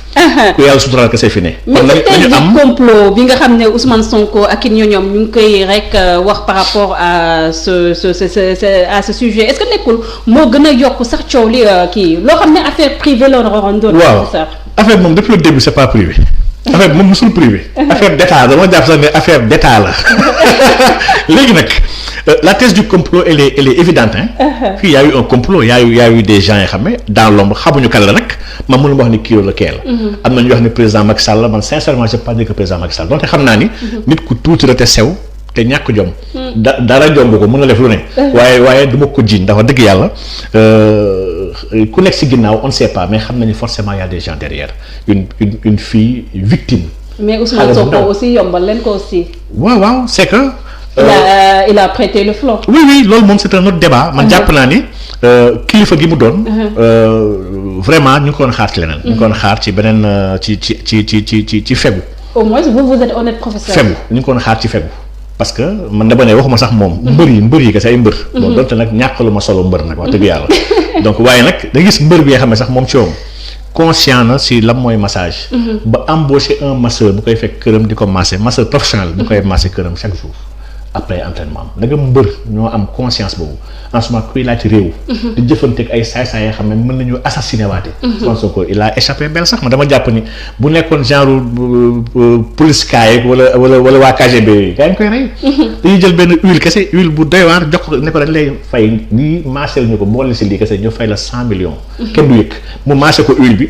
ñu toog ay 1 mois huile bi commence def ay effet yax yi si moom lay seeyal. loolu gars yi rey si ñu bëree bëri donc quelqu'un buy prétendre à la fonction la plus extraordinaire dans un pays dafa am des choses yoo xam ne mëntu ko maye fam dafa am benn minimum de regard mu war a am sur sa démarche sur ses postures sur ay nitam ñu muy jege ñu muy waxal sax sincèrement mënatu bam naa yonent bi sallallahu alayhi wasallam boo ko yàlla dénkee li mu ko dénk moo tax libérer doomu aadama yi parce que dafa am mission bu gën a extraordinaire bu humanité kenn mësta am mooy libérer doomu aadama yi génn ci lëndëm an leen ci leer yonent boobu sallallahu alayhi wasallam il pouvait pas se permettre n'importe quoi sa vie intime sax saa bay xamoon nañ ko on parlait avec lui si léppam ba ci ni mu waroon dundee ni muy nelawee ni muy yeewoo ni muy àndee ay soxnaam xam nañ ko instant tey jii pour dire que il n'a rien de privé dimension bi la ñuy xaar ñoom quelqu'un bu mel ni Ousmane Sonko di wootee dafa bëgg yor dëkk bi bëgg libérer dëkk bi libérer ko déjà de ses caïmans à l'interne libérer ko de ses loups à l'externe ñooñu ils voudront pas kenn libérer dëkk bi ils vont tout faire pour l'en empêcher donc wax dëgg yàlla nag côté boobu moom loolu man jàpp naa ne benn débat bi xam ne après lépp su jeexee il faut ñu régler ko moom waaye pour l'instant dafa am benn dimension bu grave bi xam dimension bu soxna jàpp bëgg naa ñu bàyyi ko xel muy que man j'entends des ex-officiels yu commencé à prononcer sur cette question là et loolu pour ñuy suivre un peu les relations internationales ak la diplomatie war na leen jox dara l'ambassade de l'ancien ambassade waaw ku mel ni Rufin su amee kilo di prononcer ba tey sur des affaires internes du Sénégal. li mu def déjà c'est pas diplomatique en tant que diplomate c'est pas diplomatique. un diplomate Éric Zemmour aussi. waaw Éric Zemmour moom kooku moom. c'est raciste. ci bàyyi ma yi la ma laa ko boole benn bàyyi ma rek la moom si ginaar yi xar yi laa ko boole waaye waxam tam mun ñu ko ignorer. ndax c'est un des conseillers du président Macron. donc aujourd'hui kon bu ñu demee ba egg à ce niveau là ko ñu war leen taxaw déjà xoolaat wax ci te wax ci soo ko xoolee da ngay tiit. xam nga tax ngay tiit quand un ancien ambassadeur du Sénégal bi nga xam ne kii est liggéey bu rëy parce que kii il est membre d'une loge. yamu ci il est à l'académie française en tant que le plus jeune bu ñu mës a yóbbu académie française moom la. l'ancien médecin là maa ngi l'ancien médecin sax le médecin Ruffin est un médecin.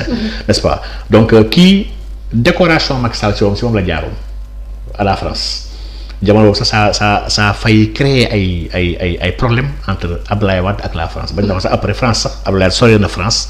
ndax dañoo dàq Macky Sall.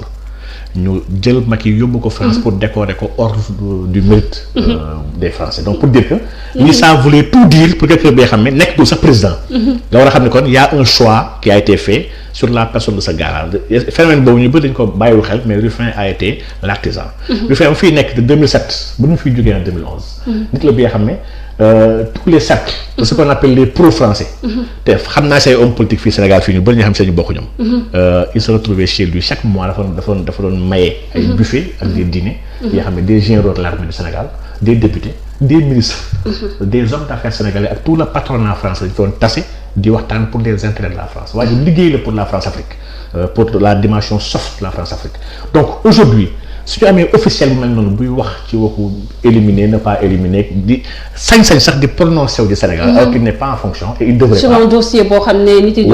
on juge que c'est privé. dossier bu privé la après dossier bi nga xam ne sax il est en cours. les Sénégalais sax leen bu leen ci wax yéen yow miy français nga taxaw am culot di ci wax. lii déjà daf ñuy renseigner ci benn affaire te li muy confirmer mooy li Sénégal def. ndax Sénégal dañoo jël benn discours qu'on a essayé de planifier discours boobu dafa dépasser Macky Sall. On a parlé de forces occultes et de terrorisme dans les plus hautes sphères de l'État du Sénégal. maanaam ay ministres. yi nga xam ne ñooy ñi gën a kawe ci ndombol tànk. ministre des Affaires étrangères ministre de l'Intérieur. et un ex-capitaine aussi de l'armée. un capitaine fou. un capitaine fou laa ko jàppee c'est que. ñun ñëpp quand ils disent la même chose. wax dëgg yàlla ñoo war a tiit. quand on sait qu'il y a un agenda sur le tourisme bi nga xam ne dañ ci bëgg doon Sénégal. d'accord loolu un député de la majorité moo ko wax. muy professeur waxtu bi xoj na Régie may leen may ngir yàlla 15 minutes rek avec professeur parce que moom bon comme quoi am ko yombul boo ko amee ci en profite mais professeur Ousmane Sonko relaxé ñu gis ne aussi def na conférence de presse wala sax boo xam ne jàkkaarloo ak taskati xibaar ñu gis ne aussi am na benn discours bu raisonnable bu mu yëkkati. mais aussi gis ngeen aussi mu multiplier ses sorties di dem seeti ñi nga xam ne ñoo féetoo ci société civile bi ak ñi nga xam ne ñooy opposition bi ak ñeneen ñoo xam ne sax da leen xam bu baax par rapport ak seen yëngu fii nii ci politique au niveau du Sénégal moom ay rencontre yoo xam ne ñu bëri ci ay sénégalais nga xam ne sekk na ko ay nit mënuñ koo comprendre ku mel ni sama xarit Ousmane Sonko qui se disait le candidat de l'antisystème te man jàpp naa ñu ëpp ci sénégalais yi ñu ko topp loolu moo taxoon ñu topp ko est-ce que Ousmane Sonko fu mu toll nii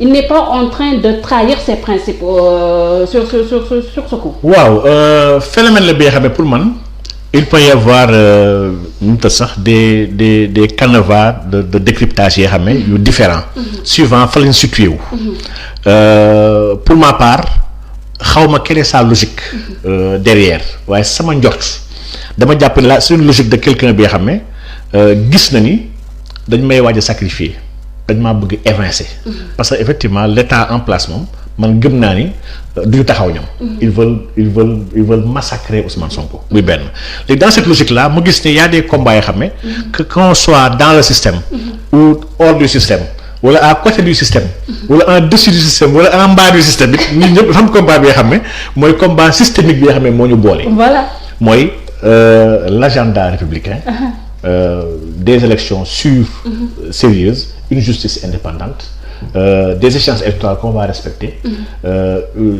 des élections libres et démocratiques yi nga xam ne kenn du ko doxal li jàpp naa ni ñu baax ñi ak ñu bon ñi anciens sàcc yi ak ñu jub ñi ñëpp ñoo ci bokk benn intérêt.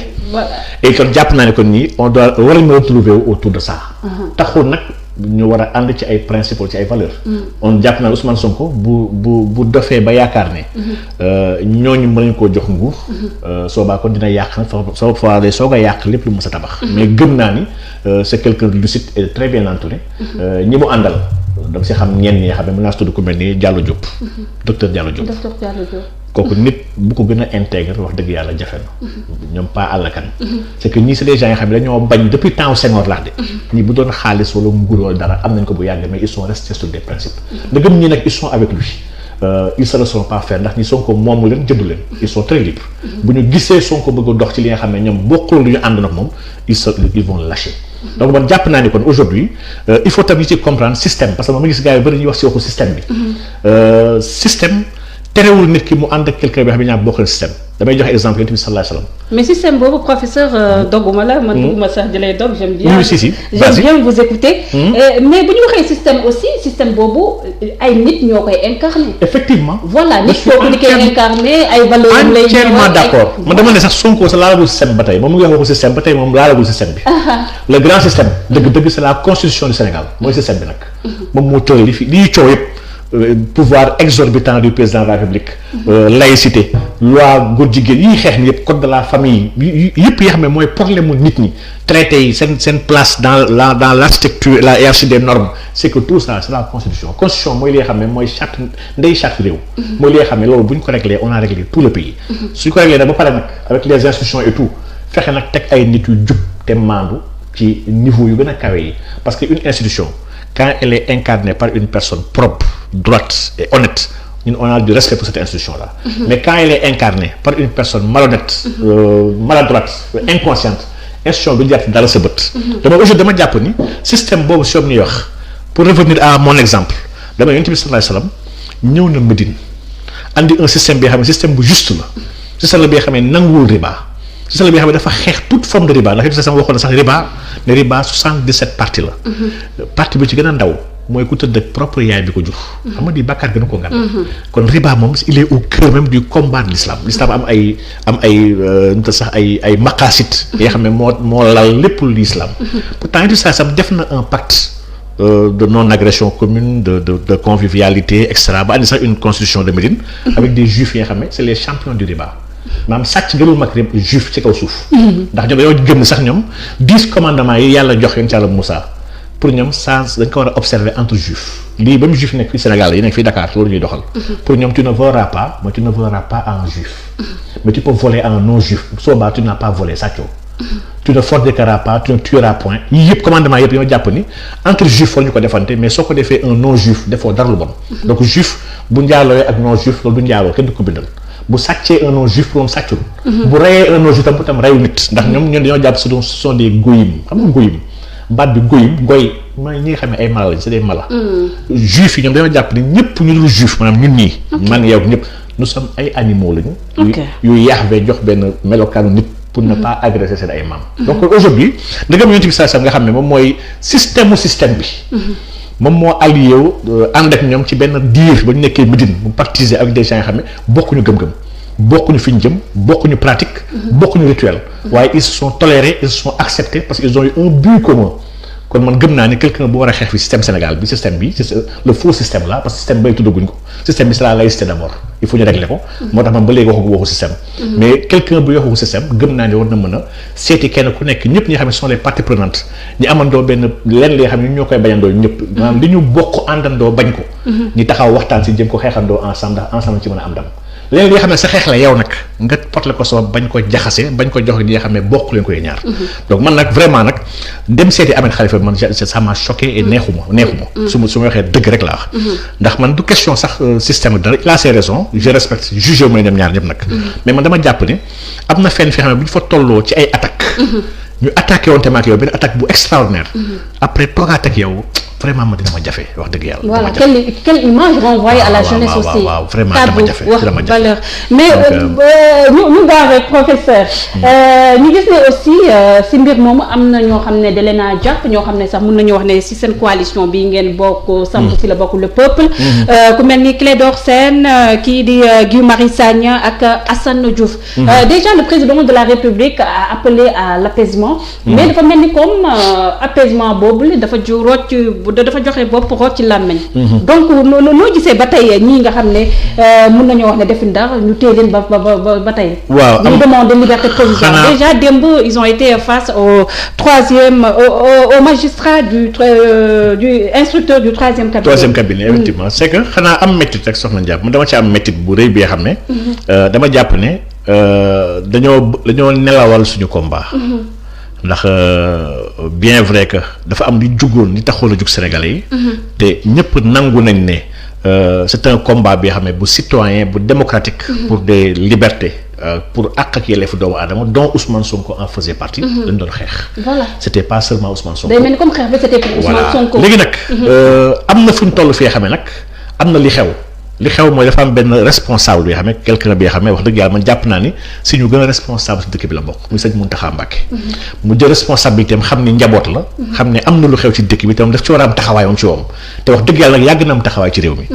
mu jël responsabilité na man léegi bëgg naa dox médiation entre askan bi li muy xeex ak ki bu nekk di xeexal muy président de la République. même parce que réew bu tàkkee ñëpp la tàqal. démarche bu salutaire la bu noble la bu ñëpp rafetlu la. léegi tamit si jotaay boobu tamit ñun mënuñu woon xeex xam ni Macky Sall faalewul kenn ci dëkk bi ñu koy sikkal di kii faalewul kilifa diine yi faalewul kilifa aada faalewul kenn ba pare ñun tam ñu toog kilifa diine woon tam ñu bañ tamit soo baa ñu mag ñoom ñoo yem. ñu ne wax dëgg yàlla ñu yem ñoo ak Macky Sall ndax Macky Sall mbaam la ñun ay nit lañu. donc ba ñu kilifa diine nag woowee. dañu bàyyi leen ngeen di xeex ñun dañ ko jéem a dox. ñu tamit wax dëgg yàlla teg nañ lépp suuf bàyyi la dem ñu jëm ko dox. mais kilifa diine mosuñu wax ne bu leen xeexati. itam dama bëgg tam mu leer bu baax a baax kilifa diine wóoroon ne bu leen xeexati dara ci dëkk bi. ndax adduna xeex moo ko taxawal moo agsi fii fépp fu ñu yegg. xeex nag jamono bu nekk dafa laaj ay instruments ay stratégie ay moyens ak ay armes yoo ko war a xeexee mais xeex daa iman dañoo war a xeex. léegi nag Macky Sall wanaat na kilifa diine yi ne moom faalew leen.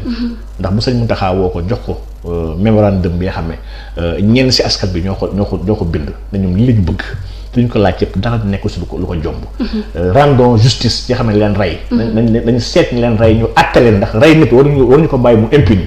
dañu génnee ñuy jàpp te fekk teguñu ko ci dara lu may ñàkk ànd ak président bu tax ñu jàpp leen. c'est que yii ay doléances yoo xam ne wax dëgg yàlla bu Macky Sall bëggoon jàmm sax dëggantaan te peut-être nekk nit. loolu vraiment ci saas la ko doon def wane sax gage de sincérité ak de bonne foi pour sax gën a dalal dëkk bi. mais il ne l'a pas fait ndax dafa wane carrément ni il n'est pas sincère. et que ba mu demee tamit di mel ni kuy dégluwul woon déglu tax ko jukk il se sentait menacé. si pouvoir am moo tax mu mel ni ku tàllal loxo waaye Macky Sall du koy seddal du koy waxtaan ndax xamul loolu. ak promesse yu mu def jeunesse bi 9 ans.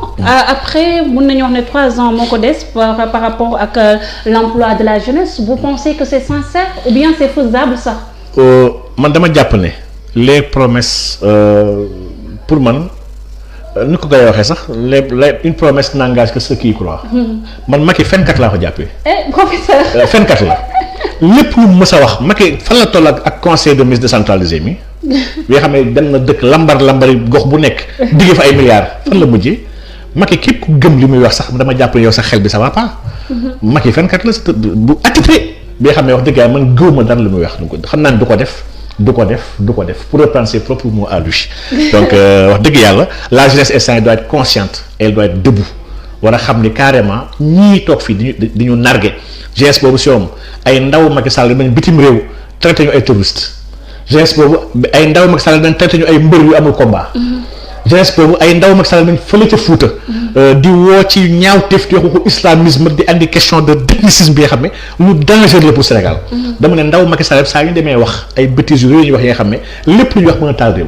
lu Malick Sall wax fële ca Matam wallaahi mën a taal réew. yàlla moo defal tawfeex ba am na ñu conscience si dëkk bi ba taalul réew bi. dama ne saay yu mel nii suñu àndeek nguur ñun aujourd'hui la jeunesse doit être consciente taxaw xam ni suñu jàmm ji ñu doon suñu ay maam suñu xéewal yi yàlla jox ñu suñu biir suuf ñor ko jëriñ suñu ay doom mën a nekk suñu donkaasi gi bu ñu bàyyee Samba Boy bi mu yàqal ñu ko ñu ñoo tooñ si bopp kenn tooñ ñu kii lañ def war a jëlee. et la sortie de Adji Sarr mënuñoo wax Sonko te waxuñ aussi Adji Sarr. tout le monde demandait où est Adji Sarr, où est Adji Sarr, il faut que mu génn mu wax. ñu gis ne aussi wax na def na ay révélation yow loo jàngee si sortie bi. waaw man de Adji Sarr wax dëgg yàlla dama ko déglu dama ko gën a yërëm. dama ko gën a yërëm xam ni kii dañ ko jël en otage de manière extraordinaire. ba li mu war a wax ni mu ko war a waxee sujet yi mu war a wax yëpp ñu koy organiser di ko contrôler xale bi instant yi dañ koy yóbbu instant dafa dem ba fi nga xam ne mënatul dellu ginnaaw maanaam instant yi mënatul dellu ginnaaw. maanaam ñi orchestré mbir mi yëpp. mënatul dellu ginnaaw moo tax instant il faut ñu assumer ndax instant bu ñu jëlee xale bi ne jeex na génn mënatul nekk ndax y a eu des morts. xale bi sax na ko ci biir waxam. y a eu des morts ci tappale gii nii instant moo tax aujourd'hui ñoom ils ont essayé d'assumer pour waaye ne xale bi deewul tukkiwul elle est en bonne santé mu ngi fi ci dëkk bi donc man noonu vision bi laa am ci xale bi leen rek moom ci métti man sama sëriñ bu mu waatee rek moo métti man naa Cheikh Ibrahim soo gisoon naa ko dóor mbaj ndax suñu sëriñ ñu jàngalul ñuy waat ci moom mais professeur aussi nu ñu nangulee kii di Ousmane Sonko bénéfice du doute bi moom te moom lañ ko war a nangulee aussi bénéfice du doute aussi non charia waxul loolu c'est que jug accusé sur la base de preuve mooy li wax sànq rek preuve la boo nee kii njaaloo na il faut 4 témoins sur la war a dóor yow. charia la wax. donc vraiment ku jug tuumaal nit bu dee am na nañ ko prouver suñ ko prouver ñu appliquer du charia wax ci moom. mais bu dee mënu ko prouver moom dañ ko war a dóor islam il est intransigeant ci wàllu boobu. mais sama sëñ bi mu waatee métti na ma trop ndax kooku dañoo dem ba tuddee ko cheikh al islam. wallaay cheikh al islam nag dafa am lu mu méngoo ak charia. waat ci doomu aadama moo dul yoon jàngalewul loolu maanaam ñi gën a xam Cheikh Ibrahim gënoon ànd ak moom di toggandoog moom mu yar leen ba pare fier si ñoom mun naa tudd kenn ki nga xam man kooku daf ma marqué muy tudd Ibrahim Mahmoud Diop muy Barham Diop kenn mosu ko dégg mu tax naan barke El Hadj Ibrahima Niass doomam yaa ngi fii ñoom Cheikh Mouhamadoul Amine Niass Baba Lamine boo xalif général mu ngi Cheikh Mahi ñemewul taxaw si discours naan barke Cheikh Ibrahima Niass bu demee bay waat xanaa nañu waat nu yonent sax doon waatee billahi lazi la ilaha illa huwa wala mu waat ci yàlla yéen sax moo ne bu leen waat ci seen ay baay bu leen waat ci seen ay nit waat leen ci yàlla wala boog bu leen waat. même waat ci téere alxuraan sax ñun jullit islam jàngal loolu te Cheikh Ibrahima nag dafa tegu woon ci sunna. te loolu mooy tendance bi waaw dafa tegu woon ci sunna ne daf ci charia bu leer. ak ci leer bu bëri laa yoree samay taalibe moom loolu ñaari la waxoon. donc Adji Sarr daf ñu tooñ ñun ñii képp ku koy layal tamit ndax gis naa am jën di koy jéem a layal. tooñaale nga ñu bu dee mënoo ko fàttali ne ko kenn doo waat ci sëriñ ci yàlla ñuy waat. te li mu wax sax jarul waat xale yu ndaw yi sax xam nañ ni complot la parce que ma waxtu waxu viol sax léegi mu naan la wax rek ndax séq nga wala séquñu xam nga ki def ñoo yëpp yow nga waxu viol war a des ci sa viol bi léegi waxtu waxu viol nga wax ay waxu robe bu rouge rek moom daal vraiment njàpp man dama amoon métti. macha allah émission bi neex na man bëgguma woon tëj sax mais foog ñu tëj. waaw te internet yi aussi ñu ngi naan ñu defaat 1 heure mais bon. ziar naa leen nag parce que déjà 3600 personnes ñoo ñuy suivre. en direct c'est pas évident. c'est vrai te ñoom ñëpp kenn décroché wu. ñoom ñëpp ñu naan pour ñu defaat 1 heure de ziaral ma leen nga nuyul ma leen en tout cas maa ngi di nuyu. parce que wax dëgg yàlla te des commentaires positifs la. damay dox si mbedd bi sax wallaahi gis ay nit yoo xam ne lay nuyu màggal la te damay xam ne sama jëm li jaru ko. ma xam ne nag mbëggeel boobu ñu am ci bëgg dëgg. yàlla ñu yàlla saxal ci yoonu dëgg boobu ñu bañ koo wàcc. wax dëgg yàlla da leen amee njukkal parce que toog bi ñuy toog fii di wax ñun ëpp ñu leen xam-xam gën ñu leen baax gën leen xam lu baax yàlla boo nattu rek ñu mel ni soxna Ndiab xam ñu dañu woo force bi ñu ñëwal ñu ñëw wax dëgg yàlla ñuy waxtaan ak ñoom nag di wax suñu xalaat rek on n'a pas de prétention ëpp ñu xam-xam kenn waaye nag on partage sincèrement avec sincérité li ma gëm laa waxuma ko nag pour dara donc maa ngi leen di jaajëfal leen remercier chaque fois message ñuy envoyé nit it la gis la nuyu bàyyi seen ay activités da gis sax ay mag ay parents ndeysaan wallaahi di daw yi dagg seen yoon ñu ne ñu professeur maa ngi lay nuyu kontaan naa ci yow loolu rek man dama jàpp ni loolu wécc na saaga yeeg xas yi vraiment man baal naa ñi may saaga waaw ngir ñi daal dañ kon ne combat bi incha allah rabbi. man bis ba nekk lay am à chaque fois di recevoir professeur. parce que déjà sa honnêteté sa discernement sa sens xam-xam bi macha allah. ak li ñàkk parlato bi. waaw c'est très rare sax ñu xam professeur ku mu féetoo. wallaay wallaay.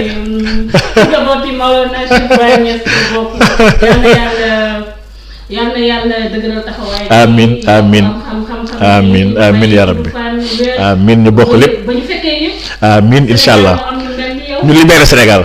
ñu libéré Sénégal wallaay Sénégal fu ñu libéré ko. aussi tamit nit yi bàyyi dëkk la nit yi aussi fu ñu dëkk fu ñu dëkkul dëgg la. dëgg la liggéeyam kese lay def. dëgg la professeur aussi day jàngale di xam nga rek. dëgg la dëgg la dëgg la tu as totalement raison. wallaay le plaisir est partagé le plaisir est partagé macha allah kontaan naa trop di nuyu ñëpp di jaajëfal ñëpp di nuyu waa kër gi nag wax dëgg yàlla di ñaan yàlla yokku kër gi ci zaahir ak ci baatin yow yàlla sàmm la ndax wax dëgg yàlla man dafa am professionnalisme ak benn dal bi nga xam ne que moom chaque fois su ma ñëwee jàkkaarloo ak yow lay seetlu ci yow la ñaan yàlla dëgëral la te sàmm la yàlla yokku la ba ca kaw a kaw ndax wax dëgg yàlla war nañu am journaliste yu mel nii uteeg yenn xeetu journaliste yi xam ne bëgg mën a tudd seen tur yi taaxuraankat yooyu nga xam ne bëgg mën a tudd waaw dañoo am journaliste yu baax yu mel ni yow am tam ay avocat yu baax parce que ajira bi gis naa beneen rab bu nekk ci wetam parce que ma ne dafa am ajira bi ak alaaji rab bi waaw ñaan yàlla daal yàlla mel ñu ay journaliste yu baax am ay avocat yu baax am ay ustaas yu baax wax dëgg yàlla def jàmm Sénégal ndax Sénégal wax dëgg yàlla du ñoo ko bokk su fi jàmm amul ñun ñëpp ñoo ko nar a yëkk moo tax on doit contribuer ensemble ci jàmm jooju am te premier pas bi ñu war a teg pour jàmm bu am mooy ñuy waxante dëgg te yàlla rek tax bañ a naxante li mooy premier pas pour jàmm am il faut qu'on se dise la vérité comme c'est après nag ñu jéem a xool lu yàqu nu ñu ko war a defaree ak kan moo yàqu ñu ko war a punir donc lii moom jàpp naa ne tant que nekk guñ si nag wax jaa fi nekk rek waaye duñu demagum fenn waaw jërëjëf sama jàpp. Merci beaucoup professeur, merci aux internautes yéen ñoom topp di ñu suivre ça a été un plaisir franchement waxtaan bi neexoon na gis nañu aussi seen commentaires yi positifs yi ngeen def par rapport ak professeur Cheikh Oumar Diagne mu nekk jëm joo xam ne à chaque fois mbégte ak bànneex la ñu am di koy dalal fii suñu plateau le rendez-vous de Sénégal 7 on se donne rendez-vous demain inch'Allah ak it beneen invité boo xam ne te bi ñoo la sa xarit Dame Mbodj. inch'Allah kooku moom mooy layam-layam ñu ko bu mu layam-layam su ñëwee. non moom layam-layam à demain inch'Allah. macha allah Dame moom sama xarit la moom.